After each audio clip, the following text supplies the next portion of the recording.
The wail pierced the night, a sound so faint it could have been mistaken for the wind, had the old elephant not turned her massive head toward the source. There, half buried in loose dirt beside the mansion's sprawling grounds, lay a newborn baby girl, her tiny fingers blue with cold, abandoned by a man whose tailored suit disappeared into the darkness of a waiting limousine.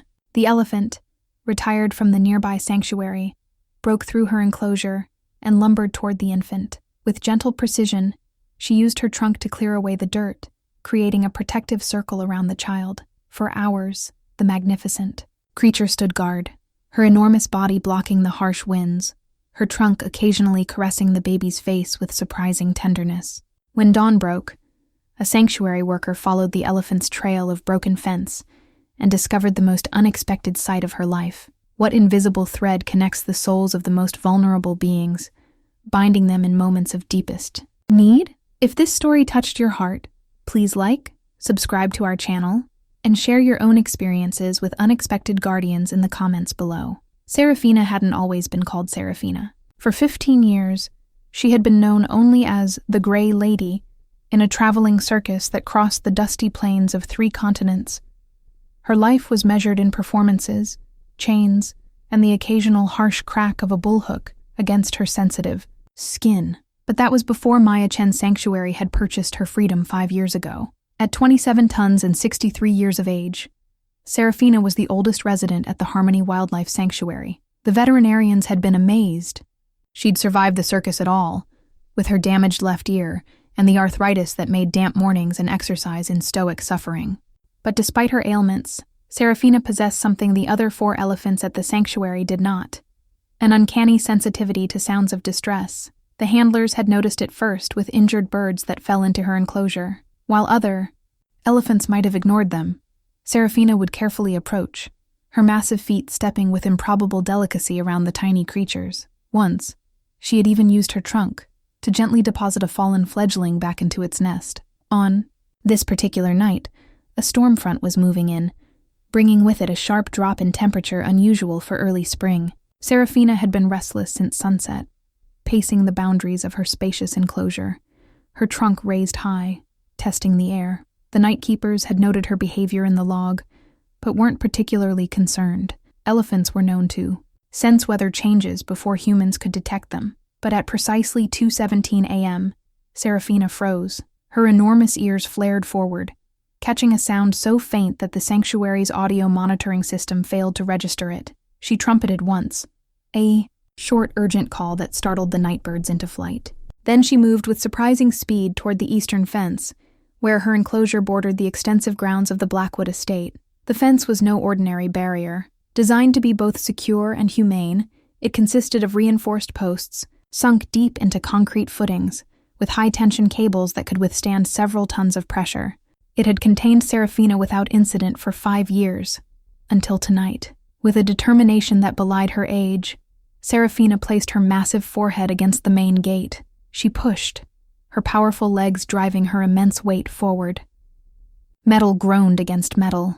The lock, designed to keep trespassers out rather than elephants in, gave way with a sharp crack. Seraphina stepped through the broken gate with unexpected grace, her path illuminated only by the thin crescent moon, partially obscured by gathering clouds. She moved with purpose now, following a sound that grew marginally louder with each deliberate step, the intermittent, weakening cry of a human infant. The baby lay in a shallow depression, just inside the property line of the Blackwood estate, partially covered with loose soil. Tire tracks nearby suggested a hasty departure. The infant, barely a few hours old with umbilical stump still clamped, wore nothing but a thin cotton hospital blanket, now soiled with dirt. Seraphina approached cautiously, her trunk extended. She inhaled deeply, processing the complex bouquet of scents, the metallic tang of blood, the sweet milk breath of newborn, the lingering trace of expensive cologne, and beneath it all, the unmistakable smell of imminent death. The baby's cries had weakened to mere whimpers, her tiny body losing the battle against the cold. With delicate precision that contradicted her enormous size, Seraphina began to clear the dirt away from the infant's body. Her trunk moved with surgical precision, lifting minute amounts of soil without touching the fragile human form. Around the baby, She created a perfect circle of cleared earth, a boundary between vulnerability and harm. Then, with infinite care, she positioned herself on the windward side of the infant. Her massive body created an effective windbreak against the increasingly bitter gusts that heralded the approaching storm. She curled her trunk protectively, occasionally using its sensitive tip to ever so gently touch the baby's face, as if checking that life remained.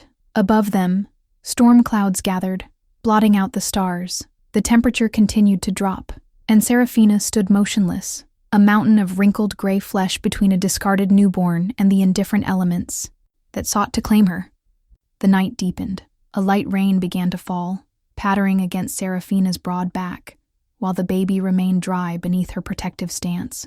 Each drop awakened ancient memories in the elephant's mind, memories of another night, another infant. 40 years earlier, in the lush wetlands of Sri Lanka, Seraphina had given birth to her only calf, a male, perfectly formed with ears that seemed too large for his small body, had nursed eagerly at her side for precisely 8 days before the poachers came. The gunshots, the screams of her herd, and later, the silent, still form of her baby, collapsed in a pool of blood too bright against the mud. They had taken her that same day, chains replacing her family bonds, the beginning of decades in captivity. Now, as the rain intensified, Seraphina shifted her weight minutely, careful not to disturb the fragile human infant.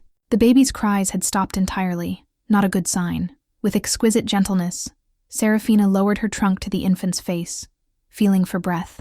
A faint warmth met the sensitive nerve endings at her trunk's tip. Still alive, but barely. Seraphina rumbled deep in her chest, a subsonic vibration that humans couldn't hear but other elephants could feel from miles away. It was the same call she had used to soothe her own calf, the harmonic frequencies designed by nature to calm and comfort elephant young. Whether by coincidence or some deeper interspecies connection, the baby's breathing seemed to strengthen, slightly. Her tiny fingers, previously clenched against the cold, relaxed. Throughout the long hours, Seraphina remained vigilant. Twice, nocturnal predators, a fox and later a coyote, approached, drawn by the scent of newborn vulnerability. Each time, Seraphina sent them fleeing with a warning trumpet, and aggressive ear spread that made her appear even more massive than her considerable size. At 3:47 a.m., the rain briefly intensified into hail. Pea-sized ice pellets bounced off Seraphina's thick hide, but she didn't flinch. Instead, she curled her trunk more protectively around the infant, creating a warm pocket of air amid the increasingly hostile night. As the hours passed, Seraphina's arthritic joints began to throb with a familiar pain. Standing motionless in the cold and damp was particularly difficult for her aging body. Yet she remained steadfast, shifting her weight only when absolutely necessary, and always maintaining her protective position. Near dawn, the baby stirred. Her tiny limbs moved weakly, and a soft whimper escaped her blue-tinged lips. Seraphina responded immediately, lowering her trunk to gently touch the infant's face. The interaction seemed to calm the child, who settled back into an exhausted sleep. The elephant's remarkable vigil continued, as the eastern sky lightened almost imperceptibly. Birds began their cautious dawn chorus, at first tentative in the face of the lingering storm, then with increasing confidence as the rain finally stopped. Seraphina's sensitive ears caught the distant sounds of the sanctuary awakening, the mechanical rumble of the feed truck, the voices of early shift keepers, the metallic clang of gates being unlocked.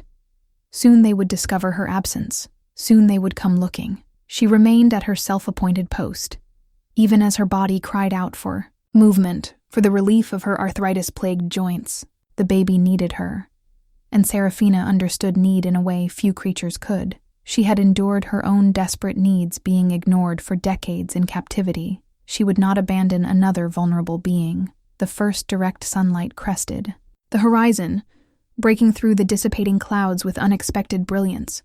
A single ray illuminated the tableau, the enormous elephant standing guard over the tiny human form, both survivors against the odds. In that moment, had anyone been watching, they would have witnessed something extraordinary. As the sunlight touched the baby's face, her eyes opened for the first time since Seraphina had found her. Dark, unfocused eyes, yet seeming to look directly at her massive protector. Seraphina lowered her trunk once more, this time allowing the infant to grasp the tip with her tiny hand.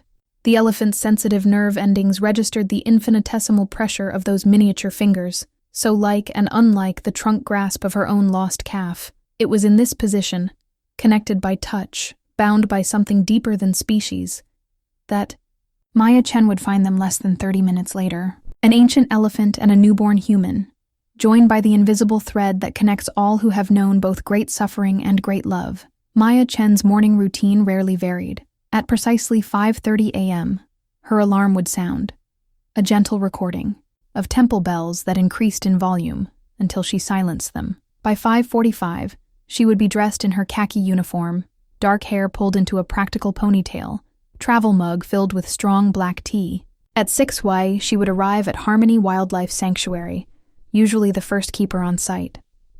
This morning, however, everything changed the moment she pulled into the staff parking lot. "Maya, thank God you're here." It was Carlos, the night security guard who should have ended his shift an hour ago. His face was ashen beneath his natural tan. "Seraphina's gone." Maya nearly dropped her travel mug. "What do you mean, gone?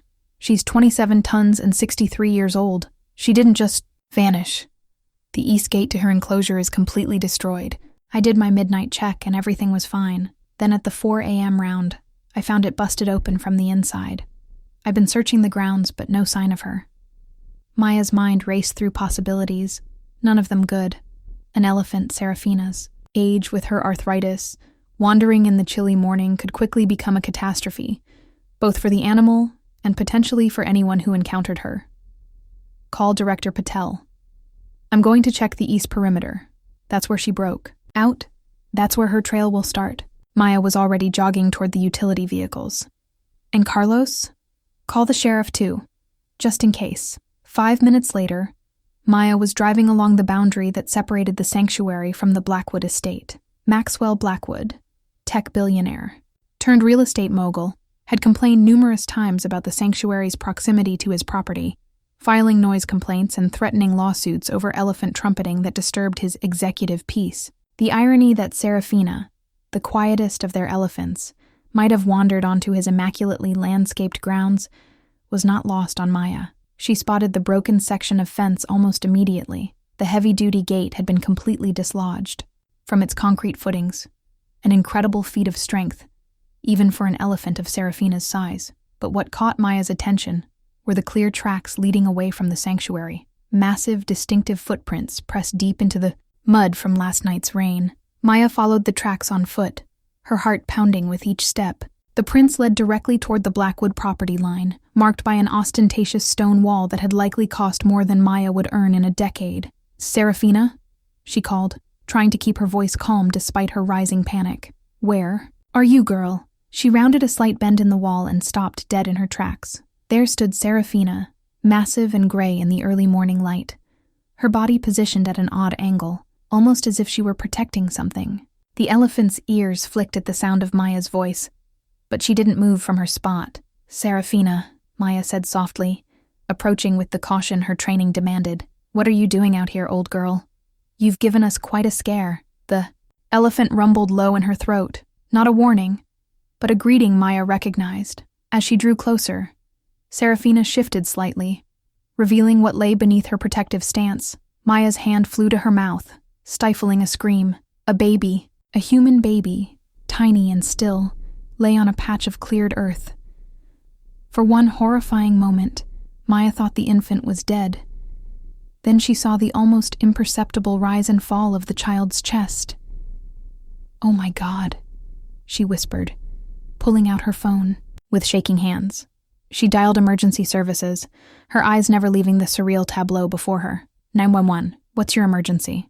"I need an ambulance immediately." Maya gave their location in a voice that sounded calmer than she felt. "I've found an abandoned infant, newborn, showing signs of exposure, and," she hesitated, knowing how it would sound, "and it's being guarded by an elephant."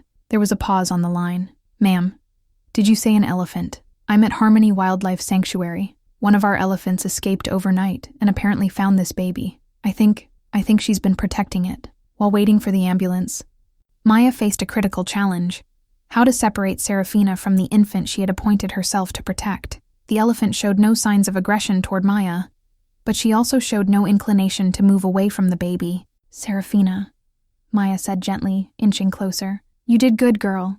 You saved this little one, but now we need to get her to doctors." The elephant's intelligent eyes seemed to assess Maya, weighing her trustworthiness. After what felt like an eternity, Seraphina took one step back, then another, creating just enough space for Maya to reach the infant. With infinite care, Maya knelt beside the baby. The child was cold to the touch, her skin bearing a bluish tint that Maya recognized as hypothermia. The thin hospital blanket was damp and soiled. Acting quickly, Maya removed her own jacket and gently wrapped it around the tiny form. "Stay with me, little one," she whispered, cradling the infant close to share her body heat. "Help is coming." In the distance, sirens wailed, growing louder with each passing second. Seraphina's ears twitched at the sound, but remarkably, she remained calm. As the ambulance pulled up to the nearest access point, Maya stood with the baby in her arms. Seraphina watched with what Maya could only describe as concern, her trunk extended slightly toward the bundle. "She'll be okay now," Maya told the elephant, not caring if anyone thought her crazy for speaking to an animal as if it understood. "You saved her life, Seraphina. You're a hero." The paramedics rushed toward them with a stretcher and emergency equipment, their faces registering shock at the enormous elephant standing just feet away. "She won't hurt you," Maya assured them. "She's the one who found the baby." As they took the infant from Maya's arms and began emergency care, Seraphina made a soft rumbling sound. Then, with a gentleness that belied her enormous size, she touched Maya's shoulder with her trunk, a gesture that seemed to convey both trust and farewell. The baby was quickly stabilized, placed in a transport incubator, and loaded into the ambulance. As the vehicle pulled away, lights flashing but sirens now silent, Maya turned to the elephant who had performed an impossible act of compassion. "Let's go home, Seraphina," she said softly. "You've had quite a night." The ambulance screamed through the morning traffic, its precious cargo fighting for life with each passing minute. Inside, paramedics worked feverishly, their hands seeming impossibly large against the tiny form of the infant. Female, estimated less than 24 hours old, severe hypothermia, possible dehydration. The lead paramedic reported into his radio. Core, temperature 92.4 and rising slowly. Umbilical cord appears professionally cut and clamped. No obvious trauma beyond environmental exposure.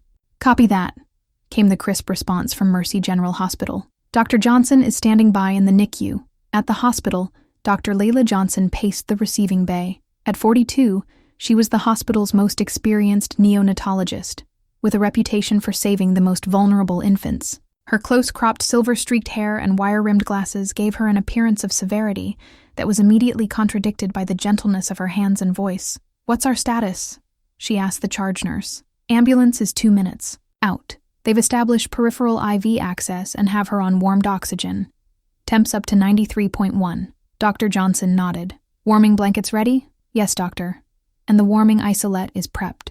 The ambulance backed into the bay with practiced precision. The doors flew open, revealing the team of paramedics and their tiny patient. "Female infant, abandoned outdoors, found approximately 30 minutes ago," the paramedic reported as they transferred the baby to the waiting hospital gurney. "Estimated 12 to 16 hours old based on umbilical appearance." Dr. Johnson immediately took charge, her stethoscope already against the baby's chest. "Heartbeat is rapid but regular.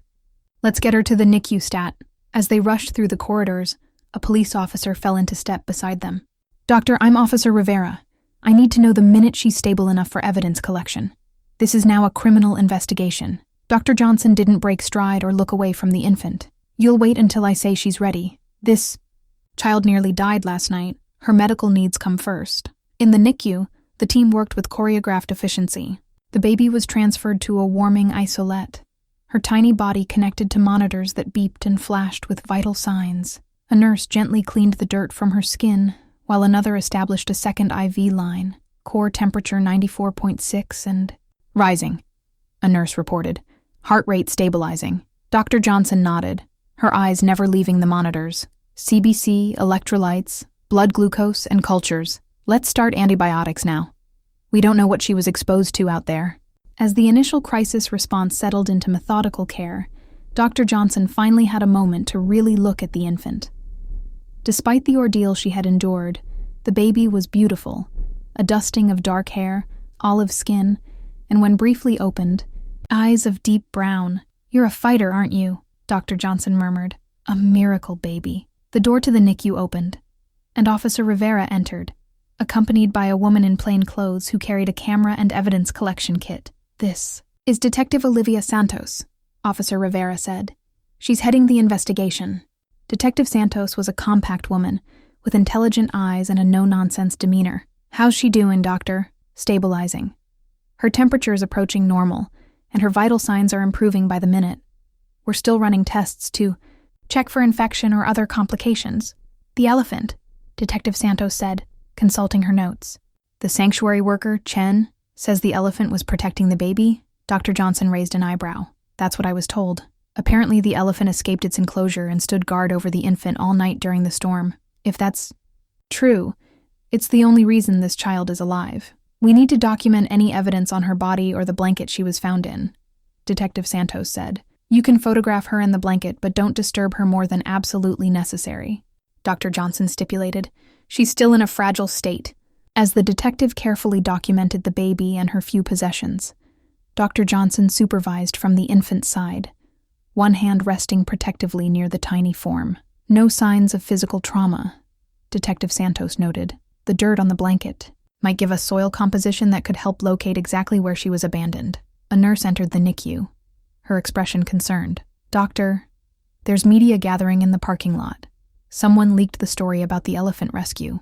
"Doctor," Johnson frowned. "Security needs to keep them away from the hospital. The last thing we need is a media circus." "Too late," Detective Santos said, checking her phone.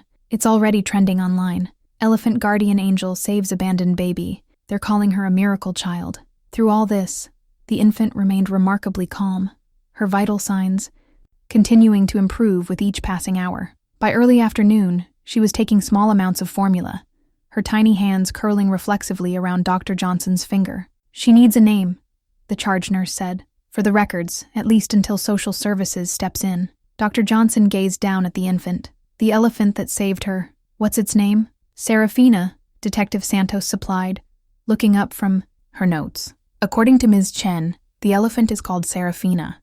A slight smile touched Dr. Johnson's usually serious face. "Then for now, let's call her Ellie, short for elephant, in honor of her protector." As if recognizing her new name, the baby's eyes fluttered open, connecting briefly with Dr. Johnson's gaze before closing again in exhausted sleep.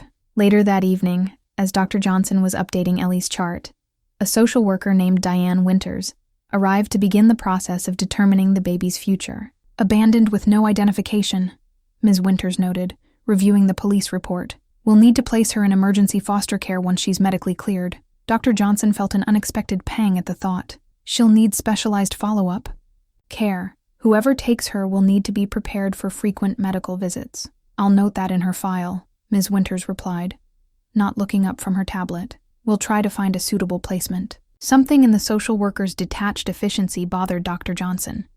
She had seen too many children lost in the system, their individual needs reduced to checkboxes on a form. "I'd like to be consulted before any placement decisions are made," Dr. Johnson said, surprising herself with the firmness in her voice, given her unique medical situation. Ms. Winters looked up, clearly taken aback.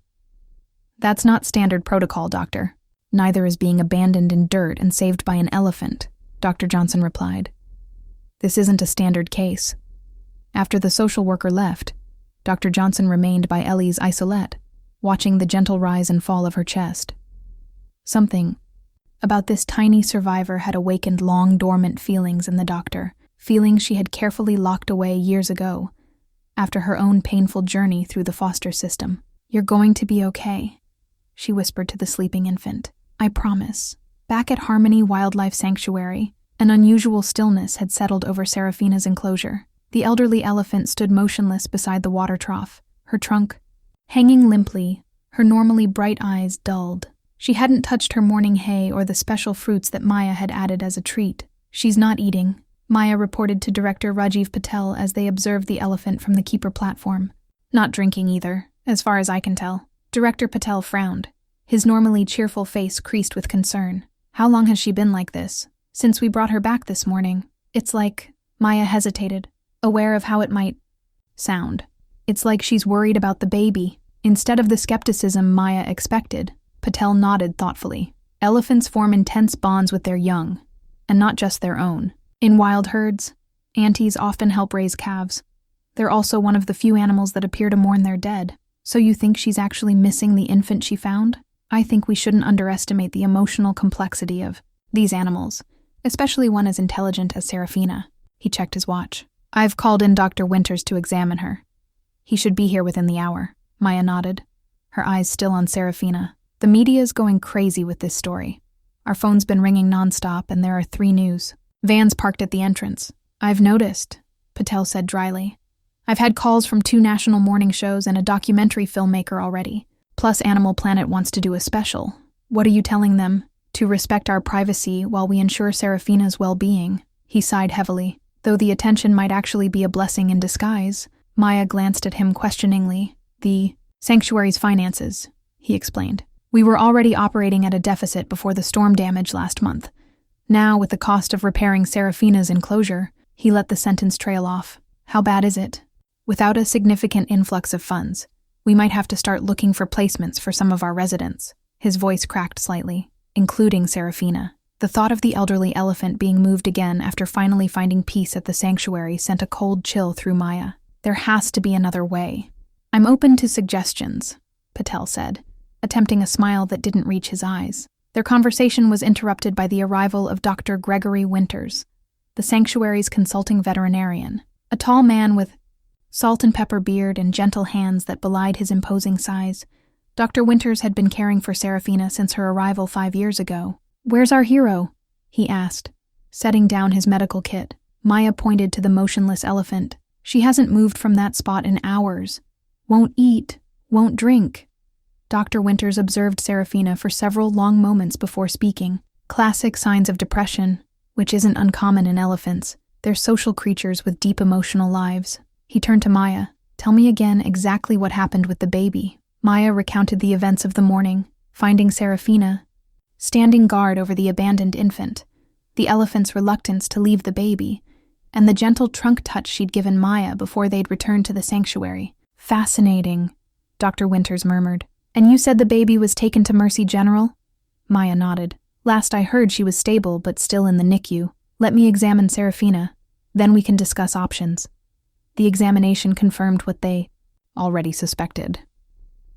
Physically, Seraphina was no worse than her usual arthritic state, though standing motionless in the cold rain all night hadn't done her joints any favors. Emotionally, however, the elephant showed clear signs of distress. I'm concerned about her not eating or drinking, Dr. Winters said, as they sat in Patel's cluttered office afterward. At her age, she can't afford to lose condition. What can?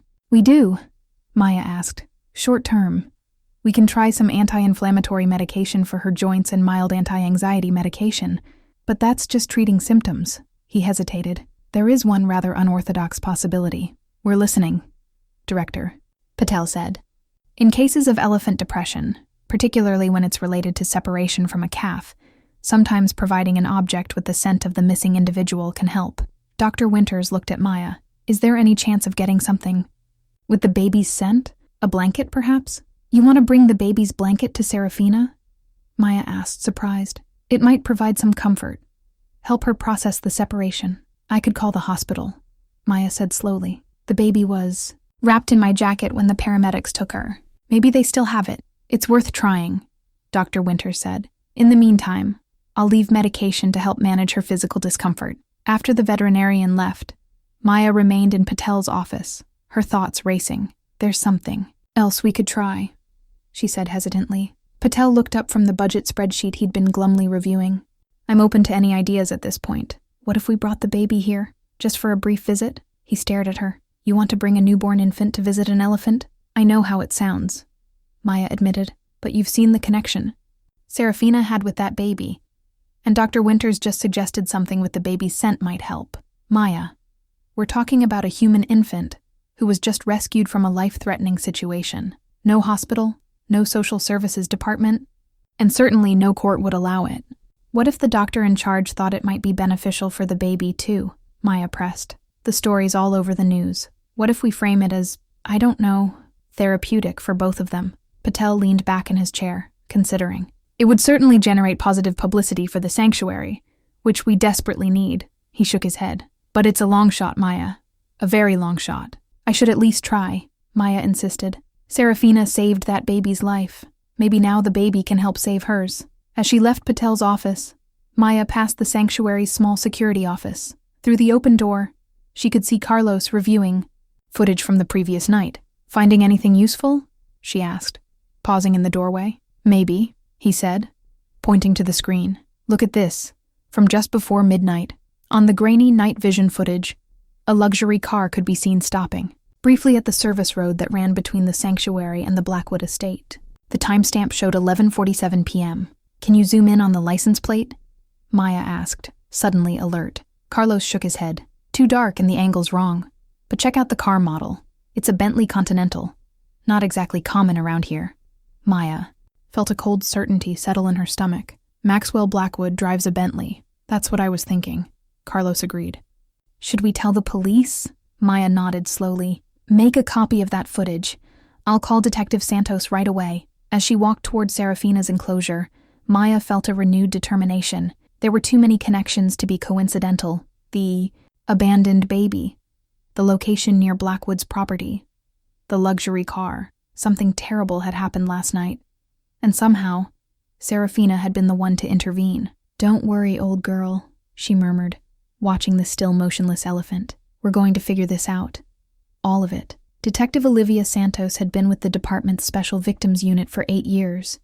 She'd seen cases of abandonment before, but never anything like this. The image of the elephant standing guard over the infant had stayed with her, even as she methodically built her investigation. Now, reviewing the security footage from the wildlife sanctuary, she felt the first real breakthrough in the case. Run. It again, she instructed the tech specialist in the department's digital forensics lab. Can we enhance that section? The specialist nodded, his fingers flying over the keyboard. Best I can do with this quality, detective. The grainy footage showed the Bentley stopping along the service road, its headlights extinguishing momentarily, before illuminating again as the vehicle pulled away. The timestamp confirmed it had occurred less than an hour before the baby's estimated time of abandonment. What do we know about Maxwell Blackwood? Santos asked her partner, Detective Reyes, who was reviewing property records on his tablet. Tech. Entrepreneur turned real estate developer, worth about $3 billion, according to Forbes. Divorced twice, no children, has a reputation as a philanthropist, but also as a ruthless businessman. Reyes scrolled through his notes. His estate borders the sanctuary, and he's filed multiple complaints about noise from the animals. Been trying to buy the land for years. Santos nodded, pieces beginning to fall into place. And the car? DMV confirms Blackwood owns a 2024 Bentley, Continental GT, silver, matching what we can see in the footage. It's not enough for a warrant, Santos mused, but it's enough to pay Mr. Blackwood a visit. The Blackwood estate, sprawled across 30 acres of prime hillside real estate, its modern architecture of glass and steel jutting from the landscape like a statement of dominance. The security gate alone probably cost more than Santos made. In a year, Metropolitan Police Department, she announced into the intercom. We'd like to speak with Mr. Blackwood. After a lengthy pause, the gates silently opened, allowing their unmarked police vehicle to proceed up the winding driveway. A housekeeper met them at the door, an older woman with silver-streaked dark hair and wary eyes. Mr. Blackwood is in his study, she said, her accent suggesting Central American origins. I will show you. As they followed her through the minimalist interior, Santos took note of the stark decor, expensive but cold, with little evidence of personal touches. No family photos, no mementos, just carefully curated art pieces that probably doubled as investments. Maxwell Blackwood stood as they entered his study, a room dominated by floor-to-ceiling windows overlooking the valley below. In his mid-50s, he projected the confident aura of a man accustomed to power, his athletic build suggesting regular workouts with expensive personal trainers. Detectives, he greeted them, his smile not quite reaching his eyes. To what do I owe this unexpected visit? We're investigating an incident that occurred near your property line, Santos began, observing his reactions carefully. An abandoned newborn was found early this morning. If Blackwood was surprised or concerned, he didn't show it. Yes, I saw something about that on the news. Quite a dramatic story with the elephant. Terrible that someone would abandon a child. The baby was found just on the other side of your eastern property wall. Reyes added. Very close to your land. Blackwood spread his hands in a gesture of innocence. My estate covers considerable acreage, detectives. I can hardly be responsible for what happens at its borders. Santos changed tactics. Your car was seen in the area last night, Mr. Blackwood. A silver Bentley Continental. A flicker of something, concern, annoyance, crossed his face before his expression smoothed again. I drive to my property. Is that unusual? At nearly midnight, stopping at a service road near where a baby was abandoned less than an hour later. That might be considered unusual. Blackwood's smile tightened. I often work late and take drives to clear my head. As for the timing, pure coincidence, I assure you. Before Santos could press further, the housekeeper who had been hovering near the door dropped a tea tray with a crash. Fine china shattered across the marble floor. Mrs. Diaz, Blackwood snapped, his composure momentarily fractured. Clean that up immediately. I'm sorry, sir, the woman murmured, her hands shaking as she knelt to gather the broken pieces. Santos noticed something in the woman's demeanor. Fear, perhaps, or something deeper. She made a mental note to speak with Mrs. Diaz alone if possible. Do you know anyone who might have recently given birth, Mr. Blackwood? Reyes asked, redirecting the conversation. I don't make a habit of tracking the reproductive status of my acquaintances, detective. What about your household staff? Any of them recently pregnant? Blackwood's expression hardened. My staff's private lives are their own concern, as long as they perform their duties. Now, unless you have specific allegations or a warrant, I believe we're finished here. As they were escorted out, Santos managed to slip her card to Mrs. Diaz, with, "Please call me," written on the back. The housekeeper quickly tucked it into her pocket, her eyes darting nervously to ensure Blackwood hadn't seen. Back in their vehicle, Reyes shook his head. He's hiding something. Definitely, Santos agreed. But we need more. Let's dig into his recent activities. Financial records, phone logs, anything that might connect him to a pregnant woman or newborn. What about the baby's mother? Any progress identifying her? Santos checked her phone, reading a new message. Lab just confirmed the blanket the baby was wrapped in came from Mercy General Hospital. I've requested their records of all births in the past 48 hours, along with any patients who may have left against medical advice. Later that afternoon, the records from Mercy General arrived. Santos spread them on her desk, looking for anything unusual. Here's something, she said, pointing to an entry. Isabella Lopez, admitted 2 days ago in active labor, delivered a healthy baby girl at 10:37 p.m. yesterday. But there's a note that she disappeared from the maternity ward around midnight, leaving the baby behind. Hospital security was searching for her, thinking she might be experiencing postpartum psychosis. Lopez, Reyes repeated, like the housekeeper. Mrs. Diaz mentioned her maiden name was Lopez in her employment records. Could be a relative. Santos was already reaching for her phone. Let's find out where Isabella Lopez is right now. And get me everything on her. Employment history, address, phone records. I want to know if there's any connection to Blackwood. The pieces were beginning to align, forming a picture darker than even Santos had initially suspected. Whatever had happened the previous night involved a vulnerable young woman, a powerful billionaire, and a newborn discarded like trash. And somehow, improbably, an elderly elephant had been the one to intervene when humans had failed. The NICU at Mercy General Hospital operated in a rhythm of soft beeps, hushed voices, and the gentle whoosh of ventilators. Dr. Layla Johnson moved through this symphony with practiced ease, checking monitors and adjusting IV rates with the precision of a conductor. But it was at Ellie's isolette that she lingered longest. Her stats are all improving, Nurse Chen remarked, updating the chart. Temperature's been normal for 12 hours now. Feeding well. Honestly, it's remarkable given what she went through. Dr. Johnson nodded, watching the baby's tiny chest rise and fall. She's resilient. The nurses have all been calling her Ellie, like you suggested, Chen continued. It's sticking. Even Dr. Patel referred to her that way during rounds. A small smile touched Dr. Johnson's lips. It suits her. Social services called again. Ms. Winters wants to know when Ellie will be ready for discharge planning. The smile vanished. Tell her I'll call back. We're still monitoring for potential complications from exposure. The truth was, Ellie was doing far better than anyone had expected. The antibiotics had been precautionary. There was no sign of infection. Her vital signs were strong, feeding reflexes normal. Physically, she was nearly ready for discharge. It was this fact that had kept Dr. Johnson at the hospital well past the end of her shift, reviewing Ellie's chart repeatedly. looking for any legitimate reason to keep the baby under her care just a little longer. A light knock on the door frame interrupted her thoughts. She looked up to see Maya Chen from the wildlife sanctuary, holding a small paper bag. "Miss Chen," Dr. Johnson said, surprised. "How did you get in here? The NICU is restricted. The charge nurse recognized me from the news," Maya explained. "I told her I wanted to check on the baby." She hesitated. "And I brought something for her." "Curious." Dr. Johnson gestured for Maya to approach. The keeper reached into the bag and withdrew a small wooden carving of an elephant, its trunk raised as if in greeting. "It's beautiful," Dr. Johnson said, genuinely impressed by the craftsmanship. A local artist who volunteers at the sanctuary made it when he heard the story. Maya placed it gently on the shelf beside Ellie's esaulette.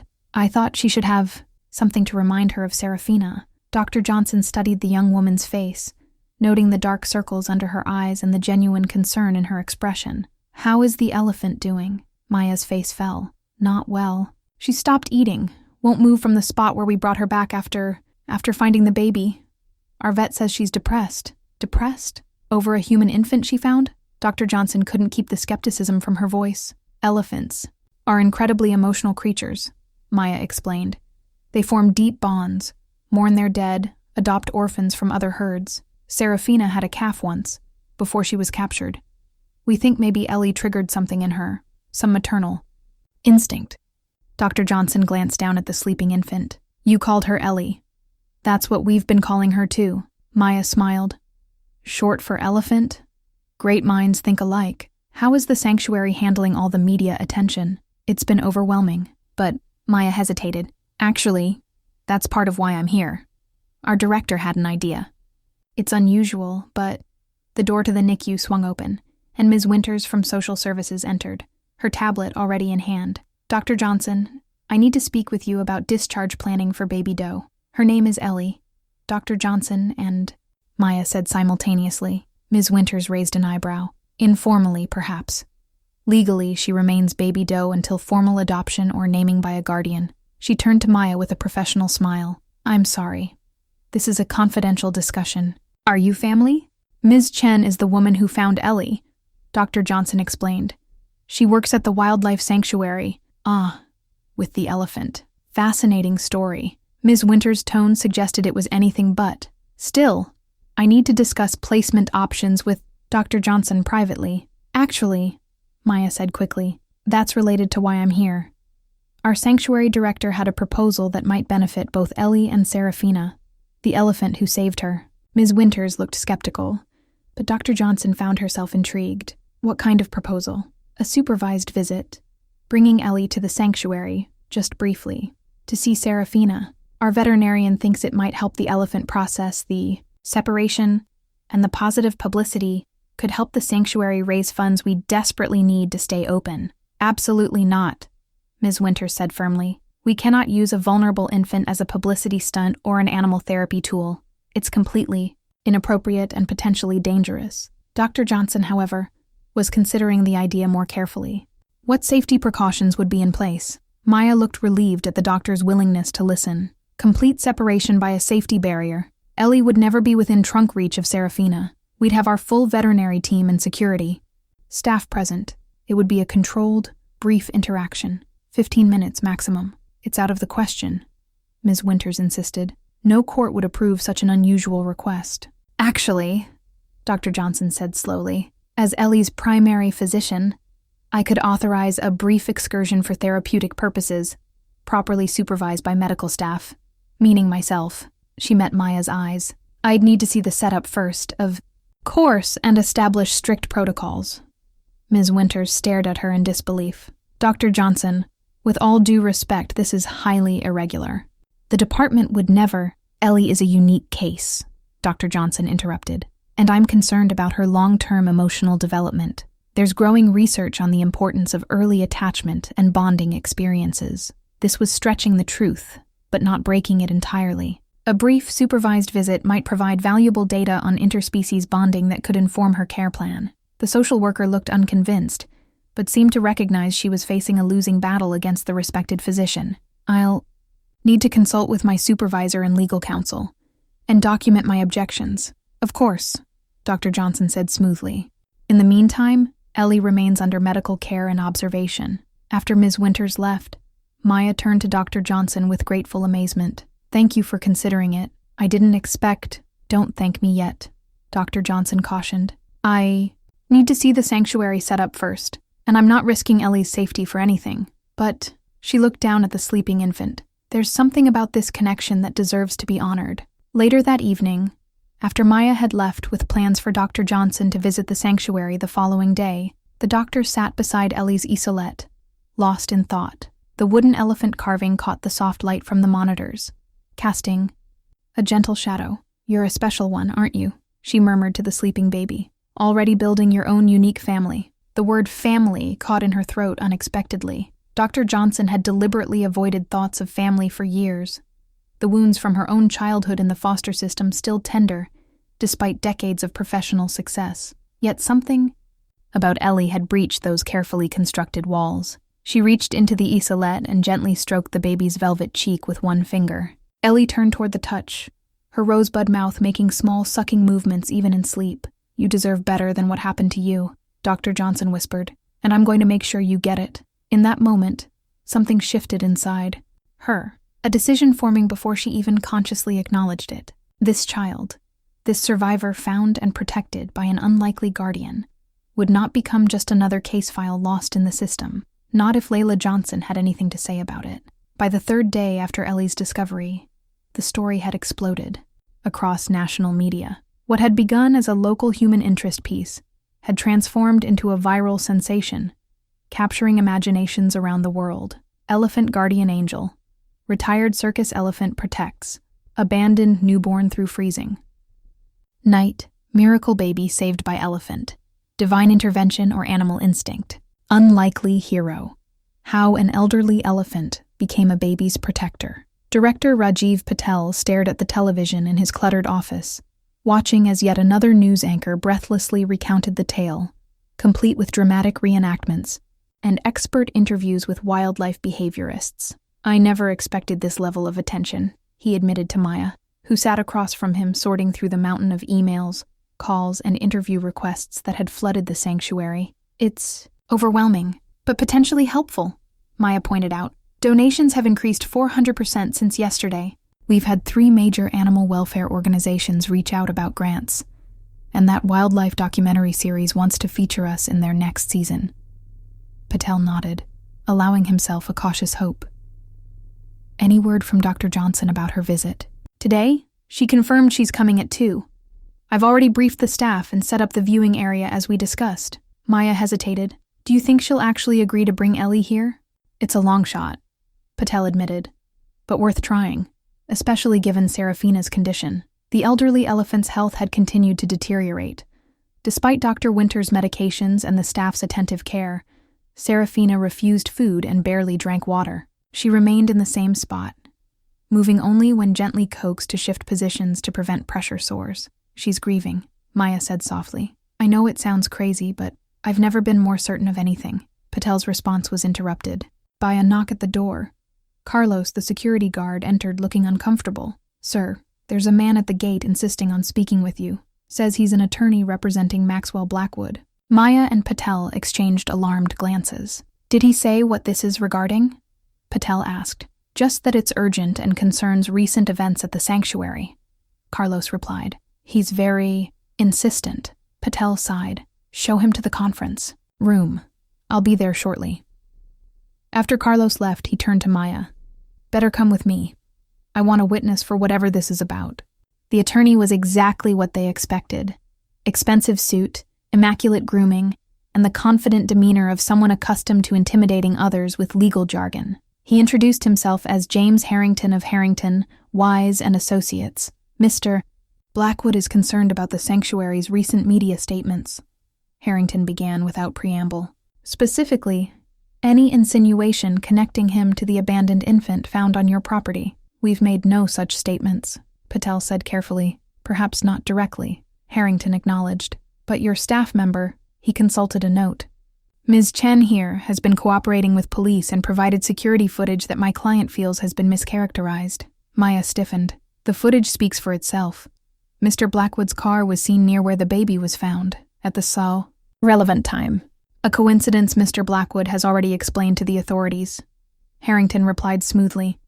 He often drives his property perimeter at night. The timing was unfortunate but meaningless. Then why are you here? Patel asked. Harrington placed a document on the table. Mr. Blackwood wishes to support your sanctuary's mission with a substantial donation. In return, he asks for discretion regarding any speculation about his involvement in this unfortunate incident. Maya felt her blood boil. He's trying to buy our silence. He's offering philanthropic support to an organization clearly in financial distress, Harrington corrected, his tone hardening, while also protecting his reputation from unfounded rumors. Patel glanced at the document, then pushed it back across the table. Please inform Mr. Blackwood that while we appreciate his interest in our work, we cannot accept conditional donations, and we will continue to cooperate fully with the police investigation. The attorney's smile thinned. That's unfortunate. Mr. Blackwood has considerable influence in this community. The sanctuary's land lease, municipal permits, water rights, all could face additional scrutiny. Are you threatening us? Maya demanded. Simply stating facts, Ms. Chen. Harrington stood, straightening his jacket. Consider Mr. Blackwood's generous offer carefully. He's not accustomed to being refused. After he left, Maya turned to Patel. We need to call Detective Santos immediately. Agreed. This all but confirms Blackwood's involvement. Patel looked troubled, but his threat isn't empty, Maya. He does have the influence to make things very difficult for the sanctuary. We can't be bought off, Maya insisted. Not when a baby's life and possibly her mother's are at stake. Across town, Maxwell Blackwood was receiving the news of the sanctuary's refusal with cold fury. In his minimalist office, he paced like a caged predator while his attorney delivered the update via speakerphone. They're not going to cooperate, Harrington concluded, and frankly, the sanctuary director seemed insulted by the approach. Insulted? Blackwood repeated incredulously. I offered them $5 million. Do they have any idea what kind of money that is for a failing animal charity? Perhaps a more direct approach. No, Blackwood cut him off. No more direct contact. They've made their choice. He paused, staring out at the sanctuary visible in the distance. What's the status of the police investigation? Concerning, Harrington admitted. Detective Santos has been interviewing your household staff, and there's the issue of Isabella Lopez's disappearance. At the mention of the name, Blackwood's face hardened. Handle it, James. That's what I pay you for. There are limits to what legal representation can. I said handle it. Blackwood terminated the call and poured himself a drink, his hand uncharacteristically unsteady. The control he'd maintained his entire life was slipping. The careful image he'd cultivated, the philanthropist, the visionary businessman, threatened. By one moment of panic and poor judgment, he hadn't meant for any of this to happen. Isabella had been a brief diversion, nothing more. When she'd told him about the pregnancy, he'd paid her handsomely to disappear. It should have ended there. But then she'd returned, 9 months pregnant, threatening to go public, to name him as the father, to demand not just money, but acknowledgement. Everything that followed had been a blur, her water breaking unexpectedly in his home, the frantic call to his private physician, the birth itself, and then Isabella's hemorrhage afterward, the doctor's grim pronouncement, the panic, the decision to eliminate all evidence, including the unwanted child. He'd never even looked at the baby's face. Now his carefully constructed world was unraveling thread by thread. The sanctuary's refusal of his offer, the police investigation, the media circus around the elephant and the miracle baby. His phone buzzed with a news alert. He opened it to find yet another headline. Abandoned baby update. Police question. Billionaire developer, as person of interest. Beneath it was his own photograph, alongside an image of Seraphina, the elephant standing protectively over a tiny bundle. For the first time in decades, Maxwell Blackwood felt something unfamiliar crawl up his spine. Fear. Dr. Gregory Winters had worked with elephants for over 30 years, but he'd never seen anything quite like Seraphina's rapid decline. Standing beside her massive form in the morning light, he noted the concerning changes, the dullness in her normally bright eyes, the listlessness of her trunk, the way her skin hung more loosely on her frame after just a few days of minimal food and water. Her blood work shows elevated stress hormones, he explained to Maya and Director Patel, as they observed from a respectful distance. And she's showing signs of dehydration despite our best efforts. Can we insert an IV? Maya asked desperately. Doctor. Winters shook his head. On an animal this size, With her history of human mistreatment, forced medical intervention would cause more trauma than benefit. She has to want to eat and drink. Patel's normally cheerful face was etched with worry. How long can she go on like this? At her age, with her pre-existing conditions, Dr. Winters sighed heavily. Days, not weeks, especially if she continues to refuse water. Maya turned away, blinking back tears of frustration. This isn't right. She saves a human baby, and this is how her story ends? Dr. Winters placed a comforting hand on her shoulder. Maya, you know better than anyone that elephants are deeply emotional creatures. In the wild, they've been documented grieving for lost calves for weeks, even months. Some never recover. But Ellie isn't her calf, Patel pointed out. She's not even the same species. To Seraphina, that distinction may not matter, Dr. Winters replied. She formed a bond with that infant during those critical hours.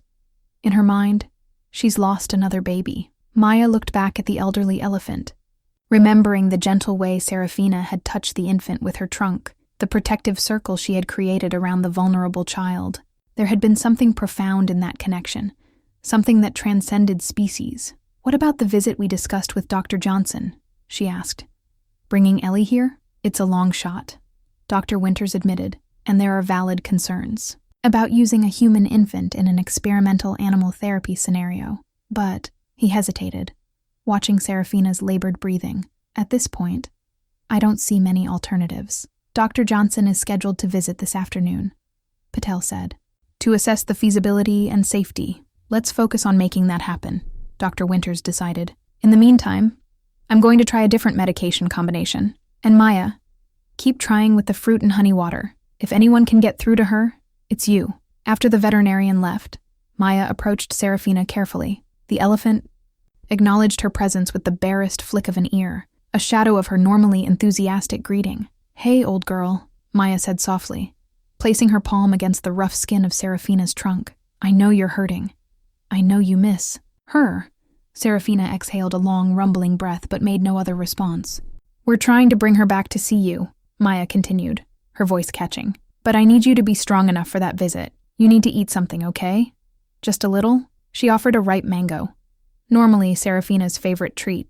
But the elephant made no move to take it.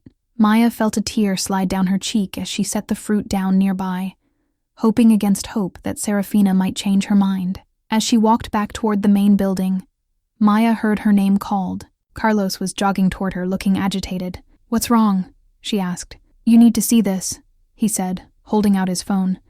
Just posted on social media. It was a short video clip, taken from the road bordering the sanctuary. In it, a group of people stood holding signs. Save Seraphina, let Ellie visit, reunite them.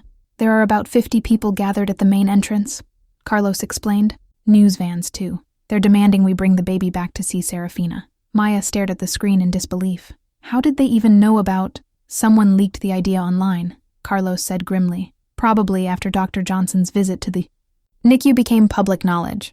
Social media is calling it the Elephant Reunion, and it's trending nationwide. Director Patel needs to know about this immediately, Maya said, already striding toward the administrative building. They found Patel on the phone, his expression growing increasingly alarmed as he listened to the caller. When he hung up, he looked at Maya and Carlos with grave concern. That was the county commissioner, he explained. They're being flooded with calls about Seraphina and the baby.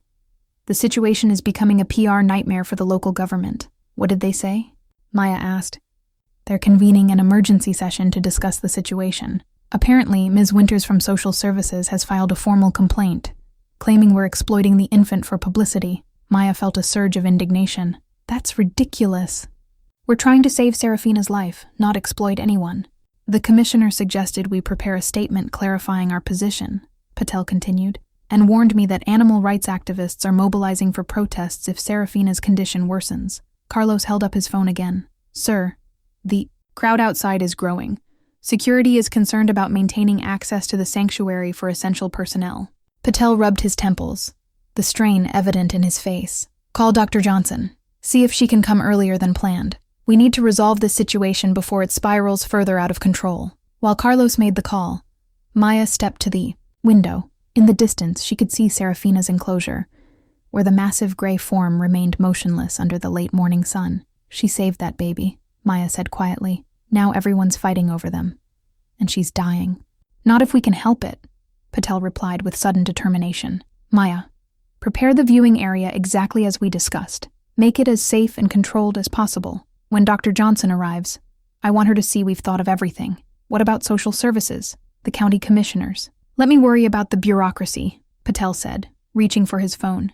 You focus on Seraphina. As Maya hurried to execute the plan, she couldn't shake a nagging fear. What if the reunion didn't work? What if Seraphina was too far gone already? Or what if the baby's presence somehow made things worse? There were no precedents for this situation. No veterinary textbooks covering elephant-human bonds. They were operating purely on instinct and hope, the same instinct that had led Seraphina to that abandoned infant in the first place. Looking back at the elderly elephant's still form, Maya whispered a silent prayer to whatever forces might be listening. Please let this work. She deserves a better ending than this. Dr. Layla Johnson had faced medical ethics committees, hospital boards, and critical life-or-death decisions throughout her career. Yet none of that had prepared her for the scrutiny she now faced as her car approached Harmony Wildlife Sanctuary. Television. Vans lined the access road. Reporters with microphones jostled for position behind hastily erected barriers. Signs waved above the crowd, some supportive, others condemning the very idea of bringing a newborn to visit an elephant. This is more intense than I expected, Dr. Johnson murmured to her nursing assistant Kim, who sat beside her cradling the special transport incubator containing Ellie. Social media has been blowing up about it all morning, Kim replied. Half. The internet thinks you're a saint for arranging this. The other half thinks you should lose your medical license. As long as Ellie remains safe and stable, those opinions don't matter, Dr. Johnson said firmly, though she couldn't completely dismiss the knot of anxiety in her stomach. Security personnel directed them to a private entrance away from the main gate. Maya Chen was waiting there, her face showing the strain of recent days. Thank you for coming, she said, her relief evident. Especially with all this, she gestured vaguely toward the commotion at the main entrance. How's Seraphina, doctor? Johnson asked as they hurried toward the sanctuary's medical building. Maya's expression clouded. Not good. She's barely responsive, even to her favorite keepers. Dr. Winters says her vital signs are deteriorating. Inside the building, they found Director Patel deep in conversation with Dr. Winters, and a woman Dr. Johnson didn't recognize. Dr. Johnson, thank you for coming, Patel said, breaking off his discussion. This is Dr. Abernathy from the State Board of Veterinary Medicine. She's here to observe and document the interaction. Dr. Abernathy, a stern-looking woman with steel-gray hair, gave a curt nod. To be clear, I'm here to ensure no animals are exploited or endangered by this experiment. Dr. Johnson bristled slightly at her tone, but kept her voice professional. And I'm here to ensure no infants are exploited or endangered. It seems we share a common goal. Dr. Winters stepped forward, diffusing the tension. We've prepared everything according to the protocols we discussed. Seraphina is in her indoor enclosure. We've installed a clear barrier that will allow visual and scent contact, but no physical interaction. What about Ellie's vitals? Maya asked, peering anxiously at the transport incubator where the baby slept peacefully. Stable throughout the journey, Kim reported. She's due for a feeding soon, but otherwise doing remarkably well. Dr. Johnson checked the monitors herself, confirming the nurse's assessment. Let's proceed before she wakes and becomes fussy. I want this to be as controlled as possible. They moved through the building to a specially prepared area adjacent to the elephant barn. A large viewing window had been installed, similar to those used in zoo nurseries, allowing clear visibility while maintaining complete separation between Ellie and Seraphina. Through the window, Dr. Johnson could see the enormous gray form of Seraphina lying on her side on a bed of soft sand. Even to her untrained eye, the elephant looked unwell, her skin dull, her breathing labored. She hasn't gotten up in over 24 hours, Maya explained quietly. Even with assistance, Dr. Johnson felt a pang of doubt. Had they waited too long? Was this entire effort futile? Dr. Winters, in your professional opinion, is Seraphina well enough for this interaction? She asked. The veterinarian considered the question carefully. Physically, she's very weak, but I believe the potential psychological benefit outweighs the risk, and frankly, without some intervention, I'm not optimistic about her chances of recovery. Dr. Johnson nodded, her decision crystallizing. Then let's proceed. Kim, prepare Ellie for the viewing. While Kim carefully removed the sleeping infant from the transport incubator, Dr. Johnson addressed the small group of observers. I want to be absolutely clear about the parameters here. This is a brief, controlled interaction. At the first sign of distress from either Ellie or Seraphina, we end it immediately. No exceptions. No matter what media pressure exists. Everyone nodded their agreement, even the skeptical Dr. Abernathy. Kim brought Ellie forward, now swaddled in a simple, white blanket.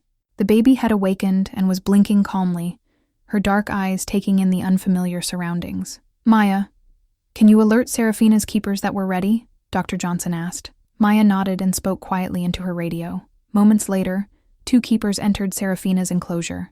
They approached the reclining elephant, speaking to her in low, soothing tones. Seraphina, look who's here to see you, one of them said, gently stroking her trunk. Someone special has come back. The elephant showed no response at first. Then, as Kim brought Ellie closer to the viewing window, something changed. Seraphina's ear flicked. Her trunk, which had been lying limply in the sand, twitched slightly.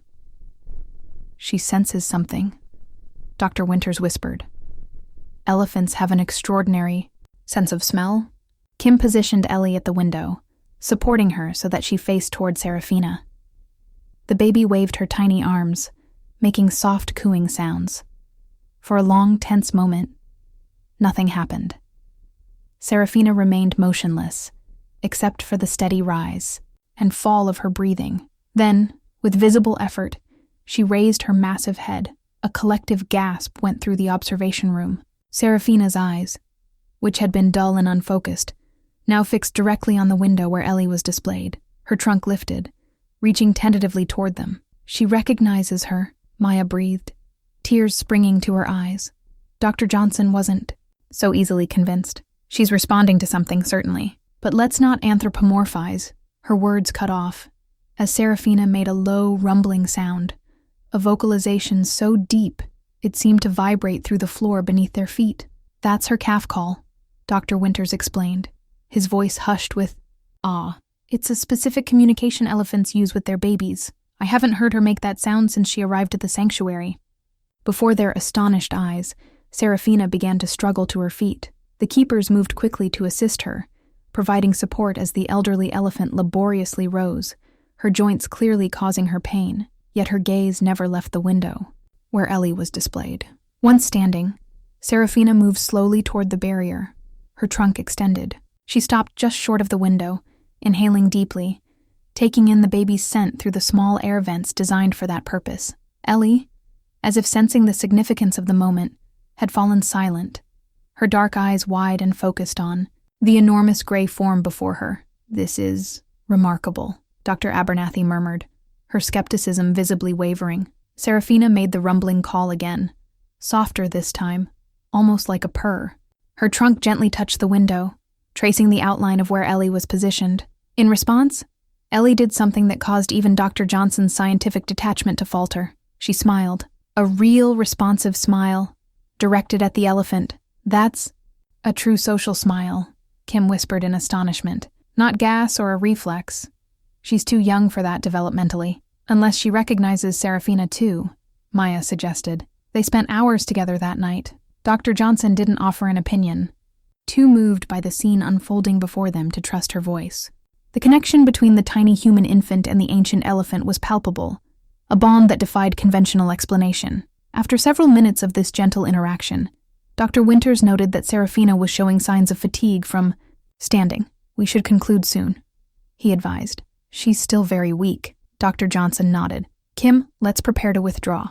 As if understanding their intentions, Seraphina made a different sound, a soft trumpet that seemed almost questioning. She doesn't want them to leave, Maya interpreted, her cheeks wet with tears. Just a few more moments, Dr. Johnson conceded, her own eyes suspiciously moist. They extended the visit by another 5 minutes, during which Seraphina remained standing at the window, her gaze fixed on Ellie, her trunk occasionally touching the glass between them. When they finally did withdraw, taking Ellie back to the medical building, Dr. Winters stayed to observe Seraphina's reaction. He reported later, with undisguised amazement, that the elephant had returned to her bed of sand and, for the first time in days, accepted food and water from her keepers. Maxwell Blackwood stood at the floor-to-ceiling windows of his study, a tumbler of expensive scotch forgotten in his hand as he stared at the distant commotion surrounding the wildlife sanctuary. Even from here, he could see the gathering crowds, the news vans,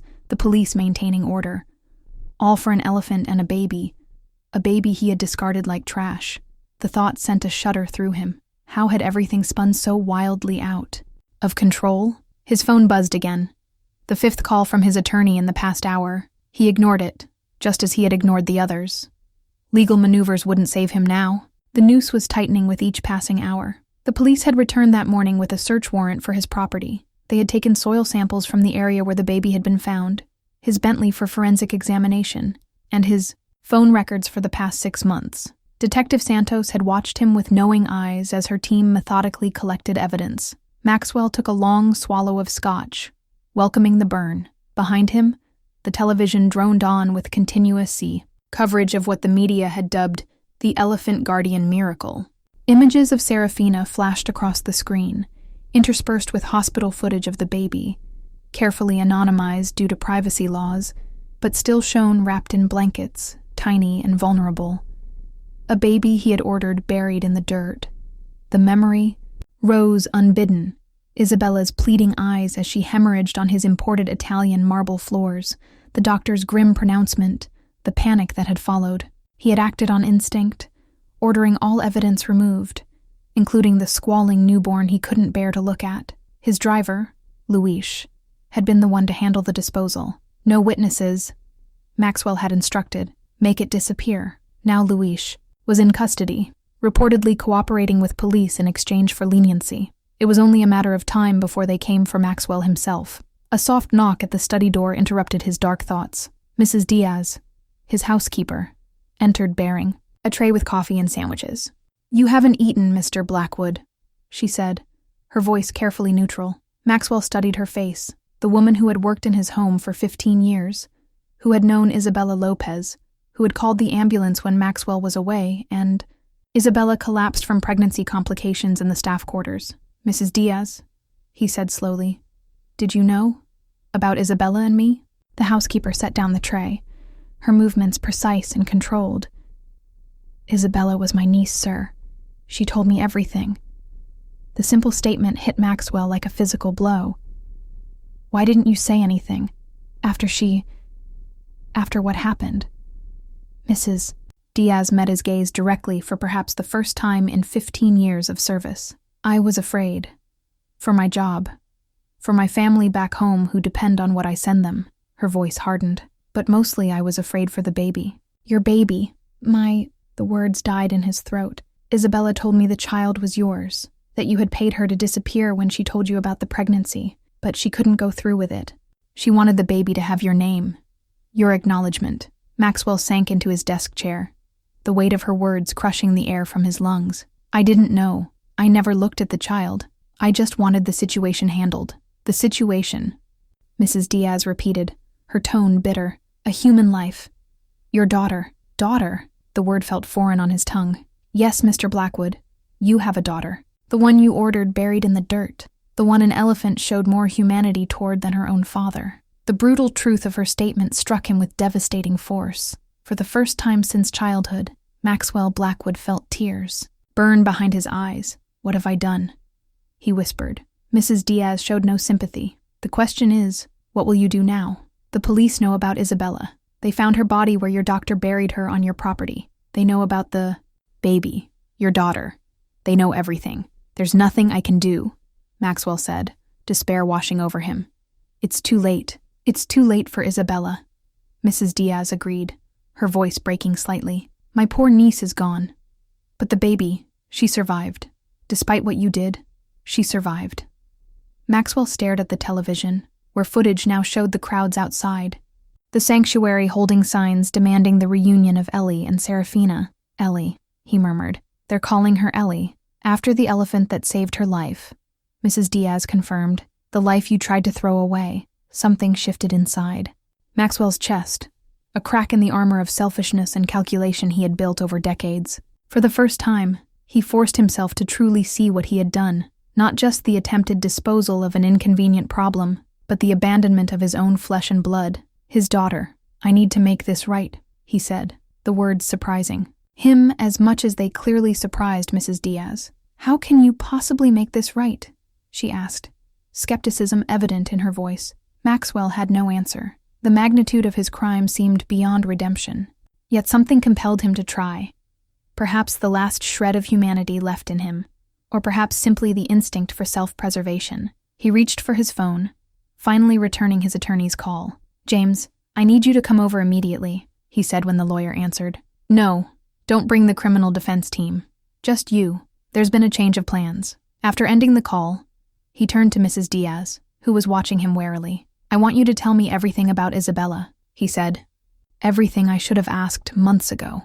For the next hour, as he waited for his attorney to arrive, Maxwell listened as Mrs. Diaz painted a portrait of her niece, Isabella's childhood in Guatemala, her determination to get an education, her dreams of becoming a nurse, her kindness to the other household staff, the pride she had felt when learning she was pregnant, despite the circumstances, the name she had chosen for her daughter, Sophia, after her grandmother. With each detail, the weight of Maxwell's guilt grew heavier. The life he had casually destroyed had been rich with promise and humanity.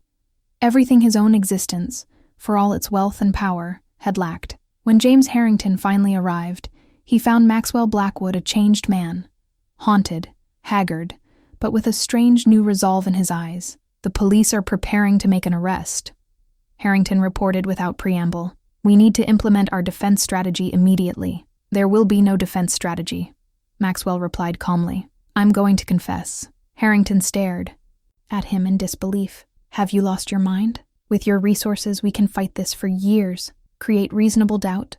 Negotiate a plea to a lesser charge." "No," Maxwell's voice was firm.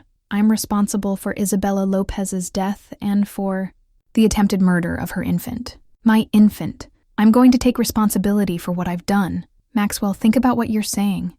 You're looking at decades in prison.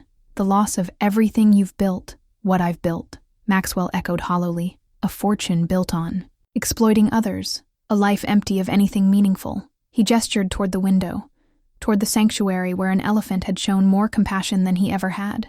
"I want to do one right thing before they take me away." "What are you talking about?" Maxwell moved to his desk, pulling out a legal pad. "I'm going to sign over half my estate to a trust for the child, for Sophia. The other half will go to the wildlife sanctuary, with specific provisions for Seraphina's care." Harrington looked as though he might faint. "You can't be serious. Your board of directors, your shareholders, will have to accept my decision." Maxwell finished. "Draw up the paperwork immediately. I want it completed before I turn myself in." "Turn yourself in?" Harrington repeated weakly. "Tomorrow morning," Maxwell confirmed. "But first, there's somewhere I need to go." As his attorney left to reluctantly carry out his instructions, Maxwell turned back to the window. The sun was setting now, casting long shadows across the sanctuary grounds. Somewhere in that complex was an elderly elephant who had done what he had failed to do, recognize the value of a human life, and somewhere across town was a tiny baby girl, his daughter, who had survived against impossible odds, saved by the unlikely intervention of an animal with more heart than her human. "Father, Sophia," he whispered, testing the name Isabella had chosen, a name he had never bothered to ask about. For the first time in his adult life, Maxwell Blackwood wept. Detective Olivia Santos had built her career on following evidence rather than intuition. But as she stood in the opulent foyer of the Blackwood estate at 7 a.m., watching Maxwell Blackwood descend the grand staircase with a haunted expression, she knew her instincts about this case had been correct from the beginning. "Detective," Blackwood greeted her, his usual commanding presence diminished. "Thank you for coming. Your attorney said you wanted to make a statement," Santos replied neutrally. "I should advise you that anything you say can and will be used against me in a court of law," he finished. "I'm familiar with the Miranda warning, Detective, and yes, I want to make a full confession." Despite her professionalism, Santos couldn't completely hide her surprise. Wealthy men like Blackwood rarely confessed to anything. They hired teams of attorneys, tied up cases in legal proceedings for years, and generally avoided consequences through sheer financial power. "Let's sit down," she suggested, gesturing to the nearby living room. Once seated, she activated her recording device, stated the date, time, and those present, then nodded for Blackwood to begin. What followed was a confession so detailed and damning that even Santos, veteran of hundreds of horrific cases, felt a chill at the calculated coldness of it. Blackwood spoke without emotion of his affair with Isabella Lopez, his attempts to pay her off when she became pregnant, her return 9 months later demanding recognition for their child. She went into labor here, unexpectedly, Blackwood continued, his voice growing hoarse. I called my private physician, Dr. Aaron Levitt. Instead of an ambulance, Isabella delivered a healthy baby girl, but then began hemorrhaging severely. Dr. Levitt couldn't stop the bleeding, and she died here, in the guest room downstairs. And then, Santos prompted, I panicked, ordered Dr. Levitt to dispose of the body on my remote property, told my driver, Luis Mendez, to get rid of the baby, told him I didn't care how, just that there should be no connection to me. Blackwood's voice finally broke. I never even looked at her, my own daughter, and I never looked at her face. Santos kept her expression neutral, though inwardly she burned with contempt for the man before her. What was the baby's name? The question seemed to catch Blackwood off guard. What? Did Isabella name her daughter before she died? Blackwood's shoulders slumped further. Sophia. She wanted to name her Sophia, after her grandmother. I learned that yesterday from Mrs. Diaz. Santos made a note. Where can we find Dr. Levitt? I don't know. He's gone. Fled after the news broke about the baby being found. But I have records of payments to him, text messages discussing what happened. Blackwood gestured to a folder on the coffee table. It's all there. Everything you need. After completing the formal confession, Santos placed Blackwood under arrest. As she recited the Miranda warning officially and handcuffed him, she couldn't resist asking the question that had been bothering her throughout his confession. Why? Now, Mr. Blackwood, why confess when we were still building our case? Blackwood looked at her with eyes that seemed to have aged decades overnight. The elephant, he said simply. An animal showed more humanity than I did. That realization, I couldn't live with it. As Santos led him out to the waiting police car, reporters who had been camped at the estate gates began shouting questions and taking photographs. The fall of Maxwell Blackwood would be front-page news within the hour. Across town, Dr. Layla Johnson was reviewing Ellie's discharge papers when her phone buzzed with a news alert. Breaking. Billionaire Maxwell Blackwood. Arrested in baby abandonment case. She clicked on the notification, reading the first paragraphs of the article with growing shock. The baby, her baby, as she had come to think of Ellie, was the daughter of Maxwell Blackwood and his housekeeper's niece, Isabella Lopez. Sophia, Dr. Johnson murmured, reading the name Isabella had chosen. Her name is Sophia. The realization that Ellie, Sophia, had an identity, a history, and most disturbingly, a surviving parent, sent Dr. Johnson's carefully laid plans into disarray. She had been preparing to apply for emergency foster placement of the infant, with long-term hopes of adoption. Now, with a biological father in the picture, criminal or not, the legal landscape had completely changed.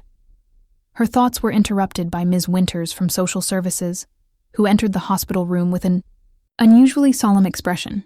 I assume you've seen the news, Ms. Winters said without preamble. Dr. Johnson nodded. What does this mean for Sophia? It complicates things considerably. Mr. Blackwood has parental rights, despite his actions. However, given the circumstances of his arrest and the nature of the charges, those rights will likely be terminated by the court. Ms. Winters consulted her tablet. There's another development. Mrs. Diaz, the housekeeper, is Isabella Lopez's aunt. She's already filed for custody as the baby's closest living relative. Dr. Johnson felt her heart sink. I see. Ms. Winters studied her face with unexpected compassion. You've grown attached to her. It wasn't a question, but Dr. Johnson answered anyway. Yes, more than I should have, professionally speaking. Your attachment isn't surprising given the circumstances. Ms. Winters set down her tablet. Dr. Johnson, this case will take months, possibly years, to resolve legally. In the meantime, Sophia needs a stable, medically supervised environment with someone who understands her unique situation. Dr. Johnson looked up, hardly daring to hope. Are you suggesting? I'm suggesting that you would be an excellent candidate for emergency foster placement, pending the court's final decision. Your medical expertise, combined with your demonstrated commitment to Sophia's welfare, makes you uniquely qualified for...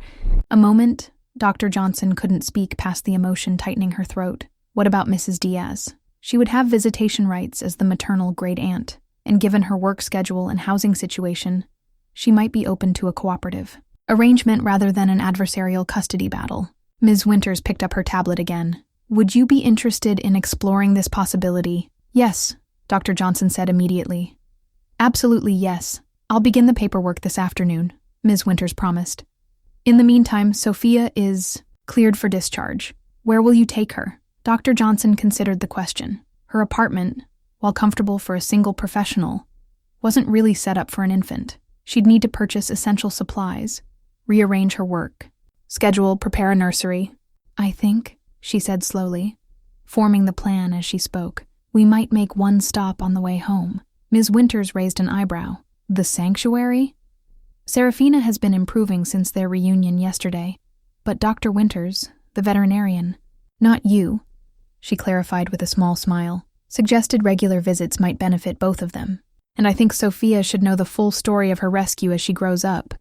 It seems fitting that the journey to her new home should include acknowledging the one who saved her life. Later that afternoon, as Dr. Johnson carefully secured the infant car seat containing a sleeping Sophia, she felt a profound sense of responsibility mixed with unexpected joy.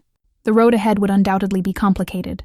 Legal proceedings, establishing boundaries with Mrs. Diaz, balancing work with sudden parenthood. Yet looking at the peaceful face of the baby who had survived abandonment and found an unlikely guardian in an elderly elephant, Dr. Johnson felt equal to the challenge. Sometimes family was found in the most unexpected circumstances, created through bonds that transcended conventional relationships. Let's go home, Sophia, she whispered, starting the car. But first, let's go.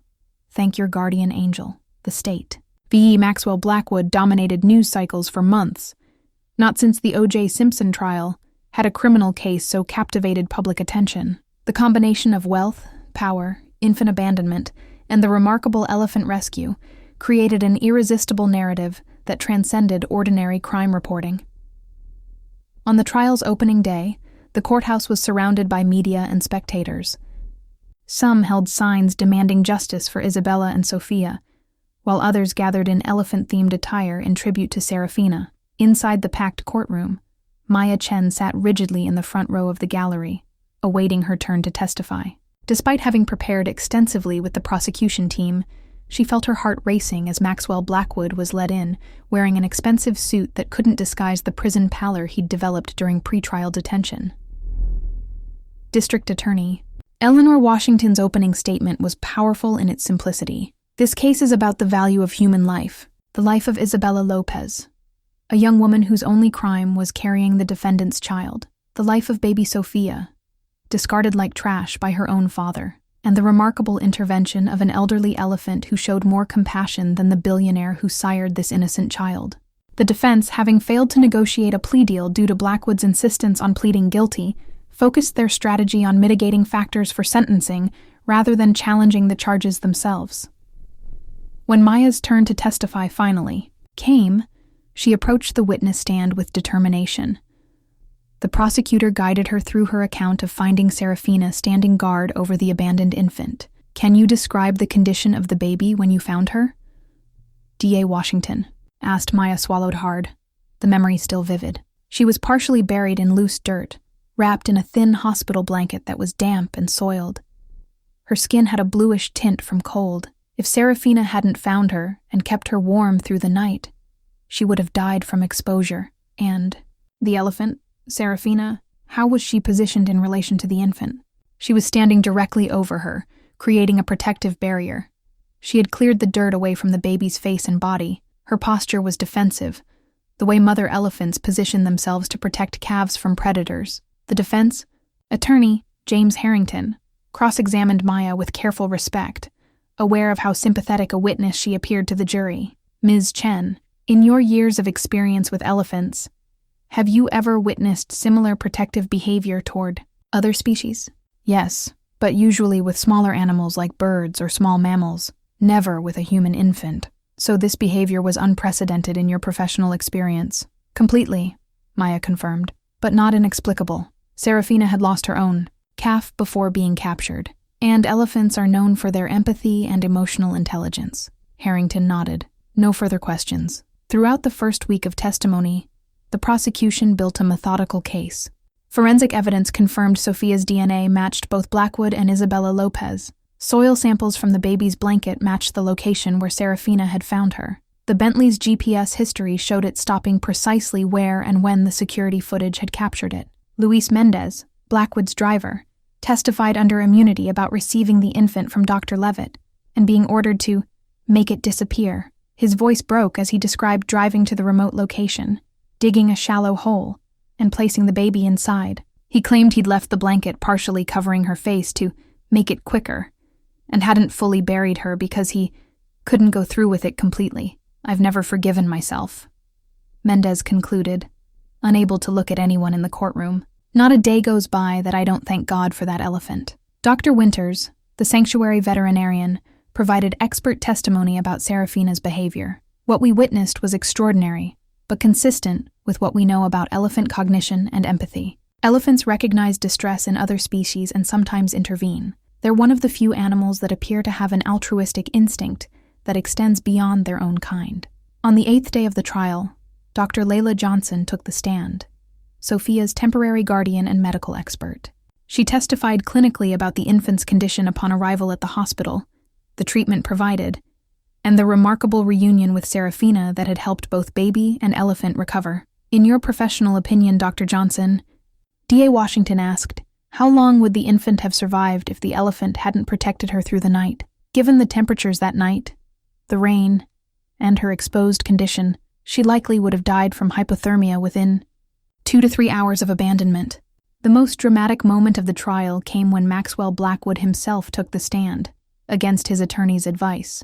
The courtroom fell silent as he was sworn in, his once commanding presence now diminished by months in detention.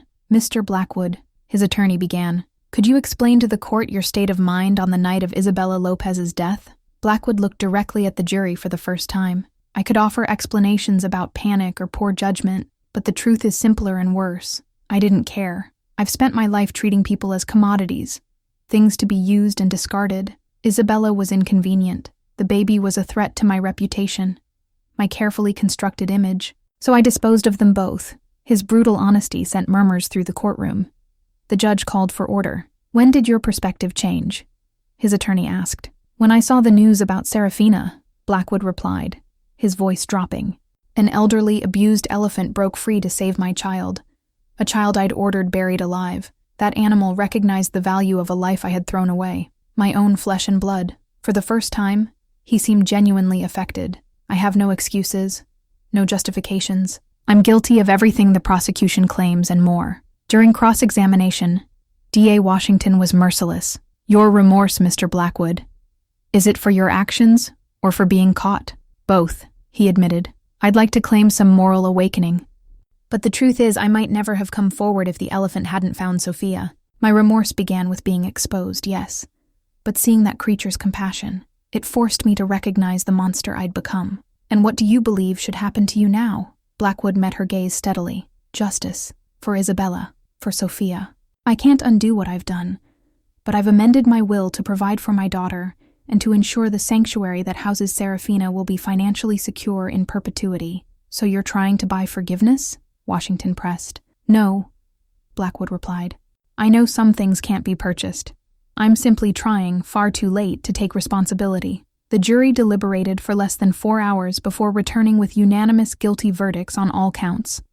Second-degree murder in Isabella's death, attempted murder of Sophia, and various lesser charges including evidence tampering and obstruction of justice. At the sentencing hearing 2 weeks later, Judge Martinez addressed Blackwood directly. Mr. Blackwood, your crimes represent an extraordinary moral failure, not just as a citizen under the law, but as a human being and as a father. That an elephant demonstrated more humanity than you is perhaps the most damning evidence presented in this case. He sentenced Blackwood to 30 years in prison without possibility of parole for 15 years. As Blackwood was led away in handcuffs, he paused beside Maya, who still sat in the front row. Please tell Dr. Johnson to bring Sophia to visit Seraphina regularly, he said quietly. They both deserve that connection. Maya nodded, unable to find forgiveness in her heart, but recognizing the first glimmer of genuine humanity in the man who had caused so much suffering.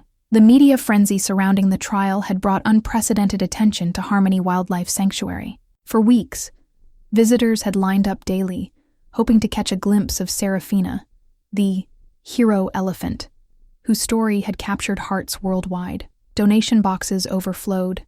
The gift shop sold out of elephant merchandise repeatedly, and the sanctuary's social media following had increased 1,000-fold. Yet 3 months after the trial's conclusion, Director Patel sat at his desk staring at financial projections that told a sobering story. The bump in donations is already tapering off, he explained to Maya, who sat across from him reviewing the same spreadsheets. And the structural repairs we need for the winter are going to cost more than double our original estimates. What about the grants we applied for? Maya asked, searching for a bright spot. The National Wildlife Conservation Fund seemed very interested. Patel shook his head. They decided to focus on habitat preservation projects this year, and the Thompson Foundation wants to see 2 years of financial stability before considering us. He sighed heavily. The truth is, Maya, we're still in the same precarious position we were before all this happened, just with more visitors taking selfies with our entrance sign. Maya felt a familiar knot of anxiety tightening in her stomach. How long do we have? At current burn rates? Patel consulted a highlighted figure. 4 months, maybe 5 if we defer some of the critical maintenance. But that's just postponing the inevitable. And Blackwood's promised donation? Tied up in legal challenges from his board of directors and shareholders. His assets are frozen pending multiple lawsuits. Patel closed the laptop, looking suddenly older than his 52 years.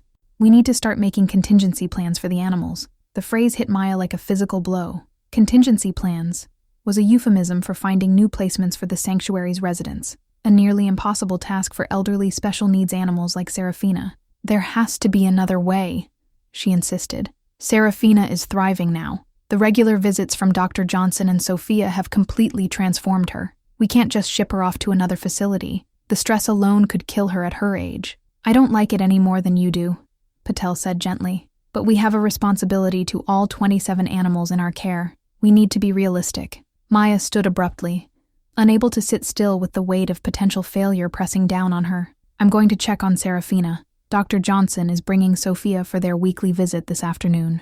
The walk to Seraphina's enclosure gave Maya time to collect her thoughts. The elderly elephant had indeed undergone a remarkable transformation since the events of that fateful night. Her appetite had returned.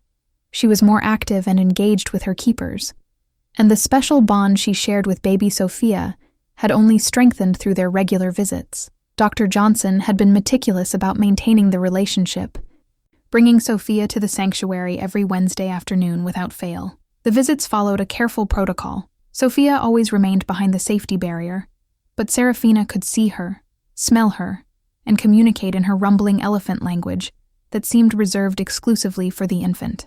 As Maya approached the enclosure, she spotted Dr. Johnson's car already in the staff parking area. Inside the viewing room, she found Dr. Johnson holding 7-month-old Sophia up to the window, where Seraphina stood watching attentively, her trunk pressed gently against the glass. There she is, Doctor. Johnson was saying softly to the baby. Your special friend, Seraphina. Can you say elephant? Sophia responded with delighted babbling, reaching her tiny hands toward the glass.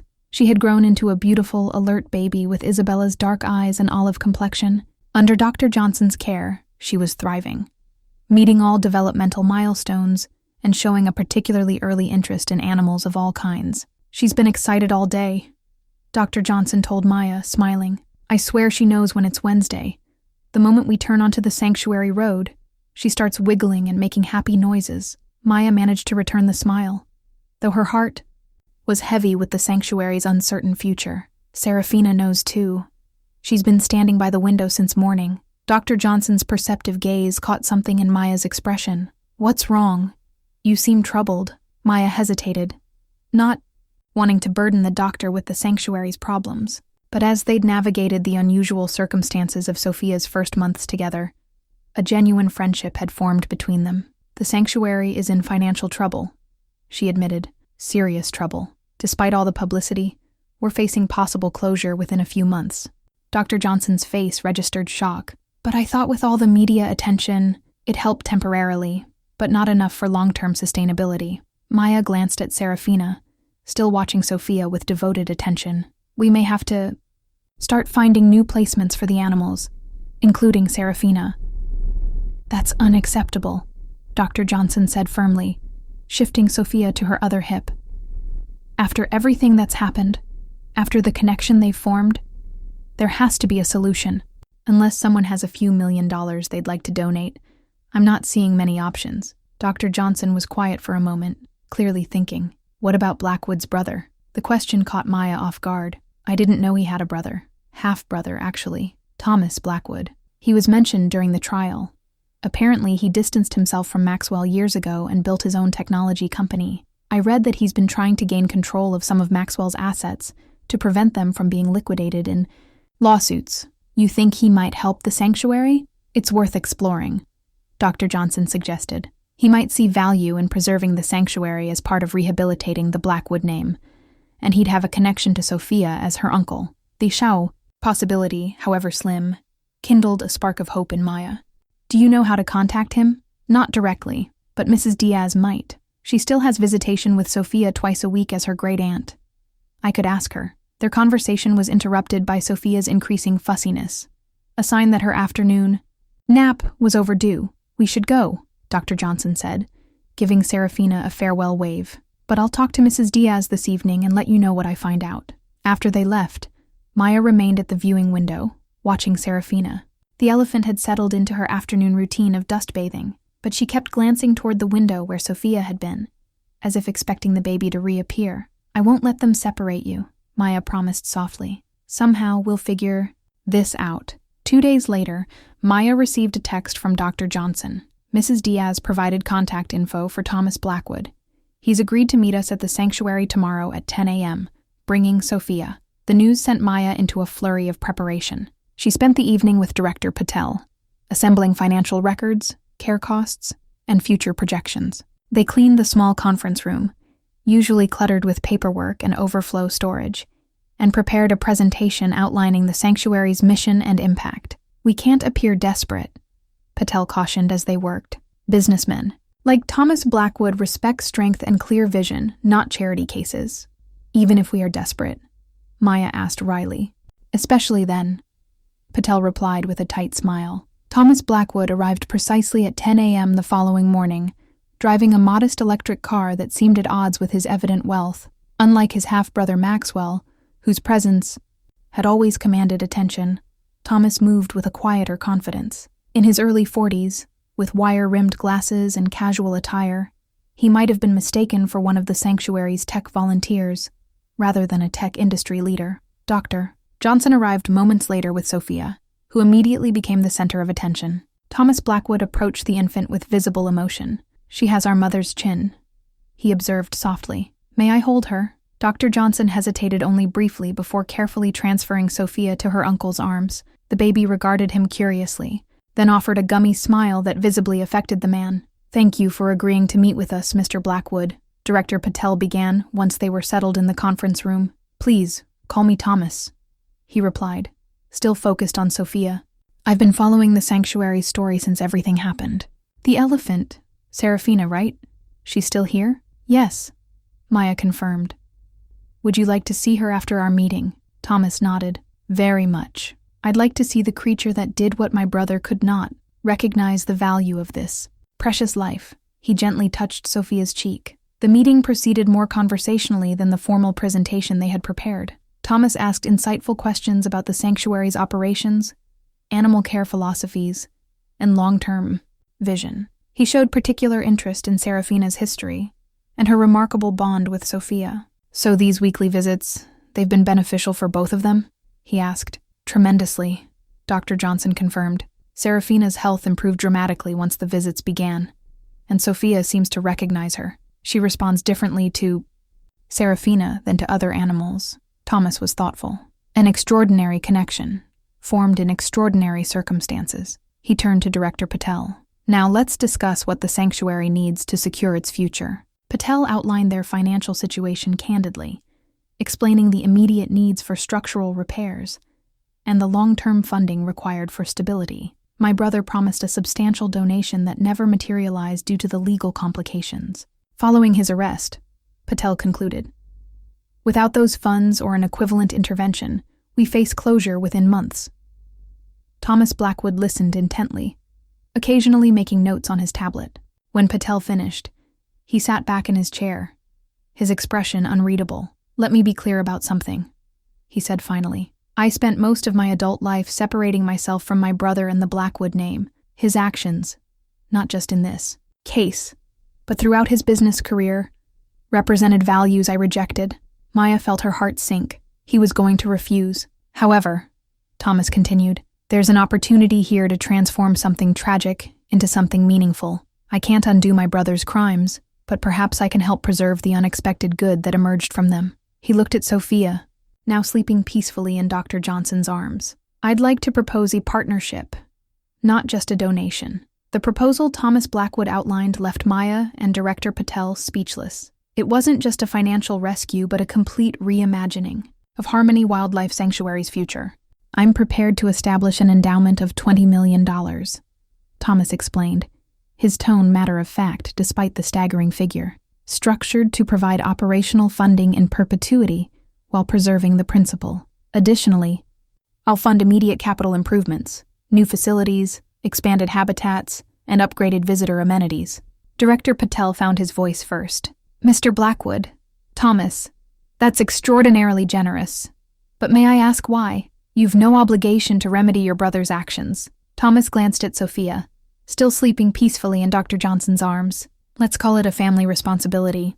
My brother damaged many lives. This child, my niece, deserves to grow up knowing that her father's legacy isn't solely one of destruction." He paused, collecting his thoughts.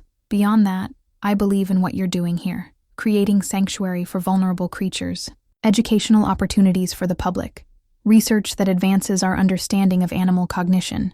These align with my own values." Maya, still processing the magnitude of the offer, noticed Thomas hadn't mentioned conditions. In her experience, money this substantial always came with strings attached. "What would you expect in return?" she asked directly. Thomas smiled slightly, appreciating her candor. "3 things. First, I'd like a position on your board of directors. Not controlling, just participating in the sanctuary's governance. Second, I want to establish a research partnership between the sanctuary and my company's bioethics division, studying animal cognition and empathy. And third," he hesitated, "I'd like the sanctuary to be renamed." Director Patel stiffened slightly. "Renamed to Blackwood Sanctuary? I'm not sure associating with that name would be beneficial given recent events." "Not Blackwood," Thomas clarified. Quickly, "I was thinking the Isabella Lopez Wildlife Sanctuary and Research Center, to honor Sophia's mother and maintain the connection to this extraordinary story." The suggestion left Maya momentarily speechless. Of all the conditions she'd anticipated, honoring Isabella Lopez hadn't been among them. That would be very appropriate," she managed finally. "I never met Isabella," Thomas continued, "but by all accounts she was a remarkable young woman, intelligent, ambitious, kind. Her death was a tragedy that can't be undone, but perhaps her name can live on through an institution dedicated to compassion and protection of the vulnerable." Dr. Johnson, who had remained largely silent during the financial discussion, spoke up.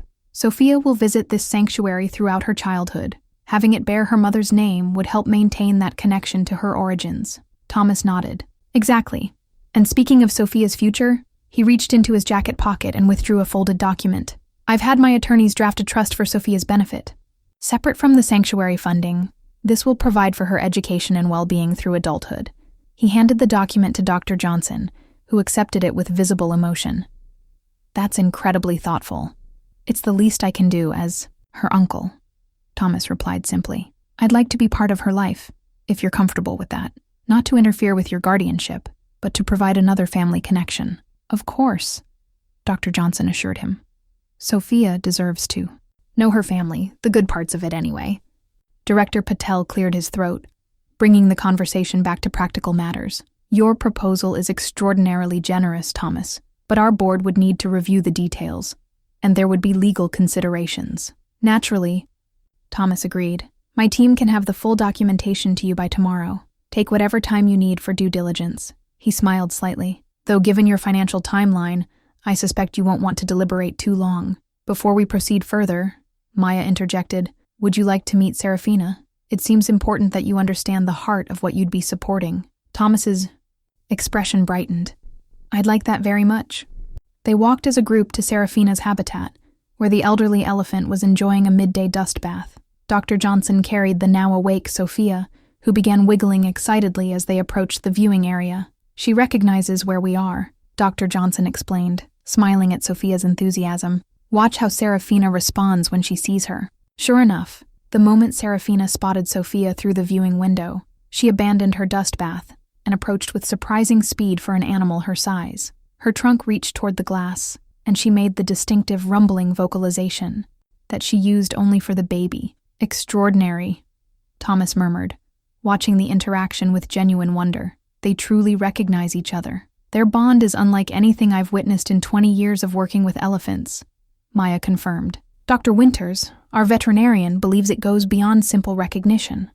There's a genuine emotional connection, Sophia babbled happily, pressing her tiny hands against the glass where Seraphina's trunk rested on the other side. The elephant's eyes, normally half-lidded with age, were bright and attentive.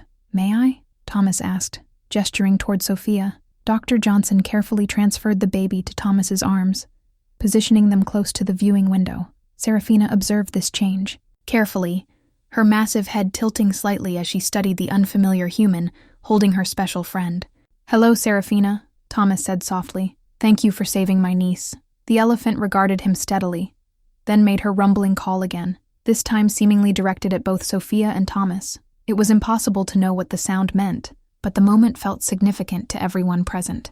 After the visit, as they walked back toward the administrative building, Thomas's resolve seemed strengthened. I'd like to move forward as quickly as possible, he told Director Patel. My assistant will contact you this afternoon to coordinate the next steps. As Thomas prepared to leave, he had one final request. Would it be possible to have a photograph of Sophia and Seraphina? For my office. Dr. Johnson smiled. I have several. I'll send you the best ones. After Thomas departed, Director Patel, Maya, and Dr. Johnson gathered in Patel's office to process what had just happened. It feels too good to be true, Maya admitted. $20 million in a completely refurbished sanctuary? His offer appears genuine, Patel replied, cautious optimism in his voice. Though of course we'll have our lawyers review everything thoroughly. What do you think, Layla? Maya asked Dr. Johnson. You've become quite skilled at reading people through your involvement with this case. Dr. Johnson considered the question carefully. I believe he's sincere. Unlike his brother, Thomas seems to genuinely care about making amends for the family name, and his interest in Sophia felt authentic, not performative. So we're really going to be saved by another Blackwood, Maya mused, the irony not lost on her. Life takes strange turns. The sanctuary will bear Isabella's name, not Blackwood's, Dr. Johnson pointed out. I think that distinction matters to Thomas. He's not looking for credit or recognition. Director Patel leaned back in his chair, allowing himself to envision the future for the first time in months. The Isabella Lopez Wildlife Sanctuary and Research Center, he said, testing the name. It has a good sound to it. Isabella would have liked knowing her name lives on this way, Dr. Johnson said softly, especially connected to the being that saved her daughter's life. As if on cue, Sophia made a happy gurgling sound, reaching toward the window that faced in the direction of Seraphina's enclosure. I think she approves too, Maya said, smiling despite the tears that threatened to spill over. A new beginning for all of us. 1 year later, the sign at the entrance gleamed in the morning sunlight, the Isabella Lopez Wildlife Sanctuary and Research Center. Below it, in smaller lettering, Home of Seraphina. Maya Chen stood beside the sign, surveying the transformed sanctuary with a sense of wonder that hadn't diminished despite witnessing the changes unfold day by day over the past year.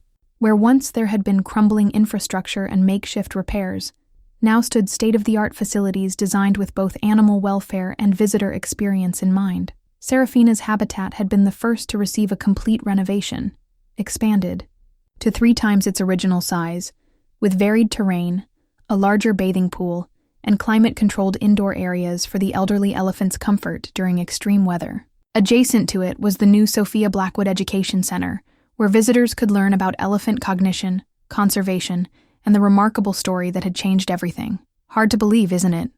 Director Patel said, joining Maya at the entrance. A year ago we were facing closure. Sometimes I still expect to wake up and find it was all a dream, Maya admitted. If it is, don't wake me, Patel laughed. The research grants alone have transformed what we can accomplish here. The sanctuary had indeed become a respected research center, attracting scientists from around the world interested in animal cognition and cross-species empathy. Seraphina and her extraordinary bond with Sophia had inspired multiple peer-reviewed studies, with Maya herself co-authoring 2 papers on elephant emotional intelligence. "Is everything ready for the anniversary celebration?" Maya asked, glancing at her watch. "As ready as it can be," Patel confirmed. "The press is already setting up in the amphitheater, and the caterers arrived an hour ago. Dr. Johnson texted that she and Sophia are on their way." The celebration marked 1 year since Thomas Blackwood's intervention had saved the sanctuary, a transformation now featured in business schools as a case study in corporate social responsibility. The event would include the dedication of the newly completed research wing and a special presentation honoring Isabella Lopez's memory. As they walked toward the central complex, Maya reflected on how dramatically her own life had changed. She was now the sanctuary's research director, leading studies on elephant cognition with resources she could never have imagined previously. Her work had been featured in National Geographic, and she had recently been invited to speak at an international conservation conference. But the most meaningful change had been witnessing Seraphina's renaissance. The elderly elephant, once resigned to a quiet retirement, had become an ambassador for her species, engaging with researchers, delighting visitors, and continuing her remarkable relationship with Sophia. "There they are," Patel said, pointing to a car pulling into the staff parking area. Dr. Johnson emerged first, then circled to the back door to lift out Sophia, now a toddler of 18 months with bouncing dark curls and an irrepressible smile. Mrs. Diaz, Sophia's great-aunt, followed with a tote bag full of child essentials. The unlikely family they had formed still surprised Maya sometimes. Dr. Johnson had formally adopted Sophia 6 months earlier, with Mrs. Diaz playing an active role as grandmother figure. Thomas Blackwood visited regularly as Uncle Thomas, bringing educational toys and contributing to a trust fund for Sophia's future. They had created a loving, stable environment for a child whose entry into the world had been anything but. "Ellie," Sophia called out the moment she spotted Maya, using her nickname for Seraphina that had stuck despite everyone's efforts to teach her the elephant's full name. "Yes, we're going to see Ellie," Dr. Johnson confirmed, setting the wiggling toddler on her feet but keeping a firm hold on her hand. "But first we need to say hello to Maya and Director Patel." Sophia dutifully offered high fives to both adults before resuming her campaign. "Ellie now, Mama.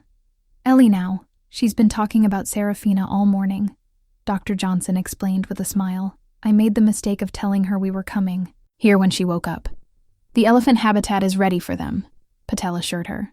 "We've set up the special viewing area away from the press and other visitors." They made their way to Seraphina's enclosure, where a private viewing room had been established specifically for Sophia's visits. These continued weekly, having become a cornerstone of both Sophia's routine and Seraphina's well-being. The moment they entered the viewing room, Seraphina appeared as if summoned, moving with surprising agility for her age toward the window. Sophia broke free from Dr. Johnson's hold and ran to the glass, pressing her small hands against it in what had become their standard greeting. "Ellie!" she called happily. "Sophia here!" The elephant responded with her special rumbling call, placing her trunk against the glass opposite Sophia's hands. To the adults observing, it still seemed miraculous. This communication between species, this bond that transcended conventional understanding. "Dr. Winters says Seraphina's blood work is the best it's been in years," Maya told Dr. Johnson quietly, as they watched the interaction. "Her arthritis is responding well to the new treatment protocol, and her cognitive tests show no signs of decline. So the old girl might be around for quite a while yet," Dr. Johnson remarked, smiling as Sophia babbled a stream of toddler talk to the attentive elephant. "That's what we're hoping. She deserves many more good years." After Sophia's visit with Seraphina, they joined the gathering crowd in the sanctuary's new amphitheater. Thomas Blackwood was already there, engaged in conversation with several board members. He brightened visibly when he spotted Sophia, excusing himself to greet his niece. "There's my favorite scientist," he said, kneeling to Sophia's level. "I brought you something." He presented her with a small plush elephant, exquisitely crafted to resemble Seraphina, complete with the distinctive notch in her left ear. Sophia accepted it with delight, immediately hugging it close. "That's very thoughtful," Dr. Johnson told him. "Though I should warn you, her collection of elephant toys is threatening to take over her bedroom." Thomas laughed. "Consider it professional development. She's showing early signs of becoming a brilliant ethologist."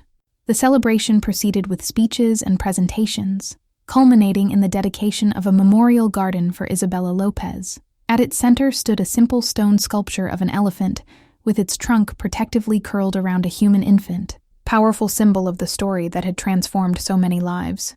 Mrs. Diaz, who had helped design the garden with plants native to Isabella's homeland, spoke briefly but movingly about her niece. Isabella believed in kindness above all else, she said, her voice steady despite the emotion visible in her eyes. She would be proud to see her name associated with this place of compassion and protection. As the formal program concluded and guests mingled over refreshments, Maya found herself standing beside Dr. Johnson, watching Sophia charm everyone she encountered. She has no idea yet, does she? Maya mused. How extraordinary her story is. How many lives she's touched. Not yet, Dr. Johnson agreed. But we'll tell her when she's old enough to understand. Everything. The difficult parts and the miraculous ones. Like the fact that an elephant loved her before any human did, Maya said softly. Dr. Johnson's expression grew thoughtful. I used to think that was the saddest part of her story. Now I see it differently. Seraphina's intervention wasn't just about saving Sophia's life.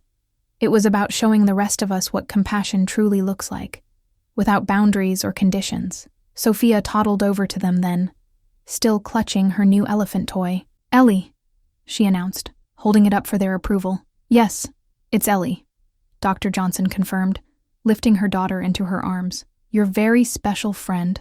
Sophia nodded with the solemn certainty of a toddler. Ellie loves Sophia. Yes, Maya said, gently touching the child's cheek. Ellie loves Sophia very much, and so do all of us. 5 years later, careful on those steps, Sophia, Dr. Layla Johnson called as her 6-year-old daughter raced ahead on the path to Seraphina's habitat. Sophia Blackwood Johnson. Her name legally, changed to honor both her adoptive mother and her birth mother's family, was a whirlwind of energy in a purple conservation team t-shirt and light-up sneakers. Her dark curls bounced with each determined step, and the small backpack she insisted on carrying herself contained her most prized possession, a children's book she had written about Seraphina, with Dr. Johnson's help. I'm being careful, Mama, she called back, though she did slow her pace slightly. I promised Seraphina I'd read her my story today. Elephants can't read, silly, teased 8-year-old Mateo, Mrs. Diaz's grandson and Sophia's honorary cousin, who was visiting for the summer. Sophia turned to him with the patient superiority that only a 6-year-old explaining the obvious can muster. She doesn't read it. She listens. Elephants have excellent hearing. Maya says so. Well, she's the expert, Dr. Johnson said diplomatically, catching up to the children. And Sophia's right, Mateo. Seraphina loves story time. The Isabella Lopez Wildlife Sanctuary and Research Center had become internationally renowned in the cell, 5 years since its transformation. What had begun as a modest rescue facility was now a leading institution for wildlife conservation and animal cognition research. Visitors came from around the world to learn about the sanctuary's residents, particularly its famous elephant ambassador. Seraphina, now approaching her 70th year, had defied all expectations. Though moving more slowly and requiring special joint supplements, she remained active and engaged, particularly during Sophia's visits, which had continued without fail every week of the child's life. Their bond had been documented in scientific journals, featured in documentaries, and studied by researchers fascinated by cross-species connection. Sophia had grown up with the story of her rescue, understanding it in increasingly sophisticated ways as she matured. At 6, she grasped that Seraphina had saved her life, though the full circumstances of her abandonment were still simplified for her young mind. As they approached the special viewing area reserved for their visits, Maya Chen emerged from the staff entrance, her face lighting up at the sight of them. Right on time, she greeted them. Seraphina's been waiting by the window since breakfast. I swear she knows when it's Wednesday. Sophia's been talking about nothing else since Sunday. Dr. Johnson replied with a fond eye roll. The book project has been all-consuming. I made it myself, Sophia announced proudly, already unzipping her backpack, with a little help from Mama and Uncle Thomas. The book was actually a professionally bound hardcover, courtesy of Thomas Blackwood, who had turned Sophia's drawings and dictated story into a beautiful keepsake. The cover featured Sophia's crayon rendition of Seraphina, with her trunk curved protectively around a small bundle. That looks amazing, Maya said, genuinely impressed. Seraphina is going to love it. Inside the private viewing area, Seraphina was indeed waiting, her massive form positioned directly before the window, ears flicking with anticipation. When Sophia appeared, the elephant made her special rumbling call, a sound reserved exclusively for the child. "Seraphina!" Sophia called excitedly, pressing her hands against the glass in their customary greeting. "I wrote you a story about you and me." The elephant responded by gently touching her trunk to the glass opposite Sophia's hands, initiating their ritual connection. "Can I read it to her now?" Sophia asked, looking to Maya for permission. "Absolutely," Maya replied. "Let me turn on the speaker system so she can hear you better." The sanctuary had installed a special audio system that allowed Sophia's voice to be projected softly into Seraphina's habitat during these visits. Research had confirmed that the elephant recognized and responded to Sophia's specific vocal patterns. Sophia settled cross-legged on the floor directly in front of the viewing window, carefully opening her book to the first page.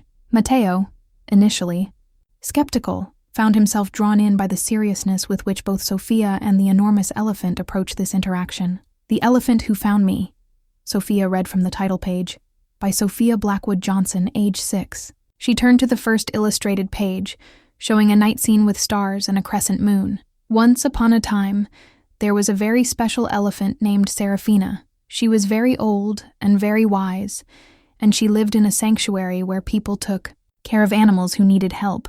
Seraphina's ears flicked forward attentively as Sophia continued reading, page by page, the simplified version of their shared story. The child's rendition portrayed Seraphina as a hero who heard a baby crying, broke out of her enclosure to investigate, and protected the infant through a cold night until help arrived. "And that baby was me," Sophia announced with dramatic emphasis. When she reached this point in the story, "You saved me, Seraphina!" The elephant made her rumbling call again, gentler this time, her intelligent eyes fixed on Sophia. As the story concluded, "And now Seraphina and Sophia are best friends forever," Maya noticed Dr. Johnson discreetly wiping away tears. Even Matteo seemed affected, his initial skepticism completely forgotten as he watched the connection between his cousin and the elderly elephant. "That was beautiful, Sophia," Maya said when the reading finished. "I think Seraphina really enjoyed it." "She did," Sophia confirmed with absolute certainty. "She told me." None of the adults contradicted her. The bond between child and elephant had always existed in a space beyond conventional understanding. After the story time, they moved to the outdoor viewing area, where Sophia could watch Seraphina enjoy a special treat prepared by the keepers, a frozen watermelon studded with berries, one of the elephant's favorites. Dr. Johnson stood beside Maya, watching Sophia enthusiastically explain elephant dietary habits to an increasingly interested Matteo. "She's decided she wants to be an elephant researcher when she grows up," Dr. Johnson said, smiling. "Last month it was a veterinarian, and before that, a wildlife photographer. She has time to figure it out," Maya replied, "though I'd be thrilled to have her join the team here someday. She certainly has a unique perspective on elephant cognition."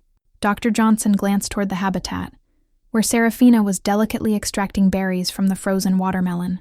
"How is she doing, really? The last health assessment seemed positive, but she's doing remarkably well for her age," Maya assured her. "Dr. Winters says she could have several good years ahead of her. The arthritis is stable, and cognitively, she's as sharp as ever. I worry about how Sophia will handle it when—" Dr. Johnson didn't finish the sentence. "When the time comes," Maya said gently, "we'll help her understand. But Seraphina has already given her so much. This connection, this extraordinary beginning to her life story." "Speaking of her life story," Dr. Johnson said, lowering her voice, "Maxwell has written to us again. He wants to send Sophia a letter for her birthday." Maya tensed slightly at the mention of Sophia's biological father, still serving his prison sentence. "What will you do?" "Thomas thinks we should allow it.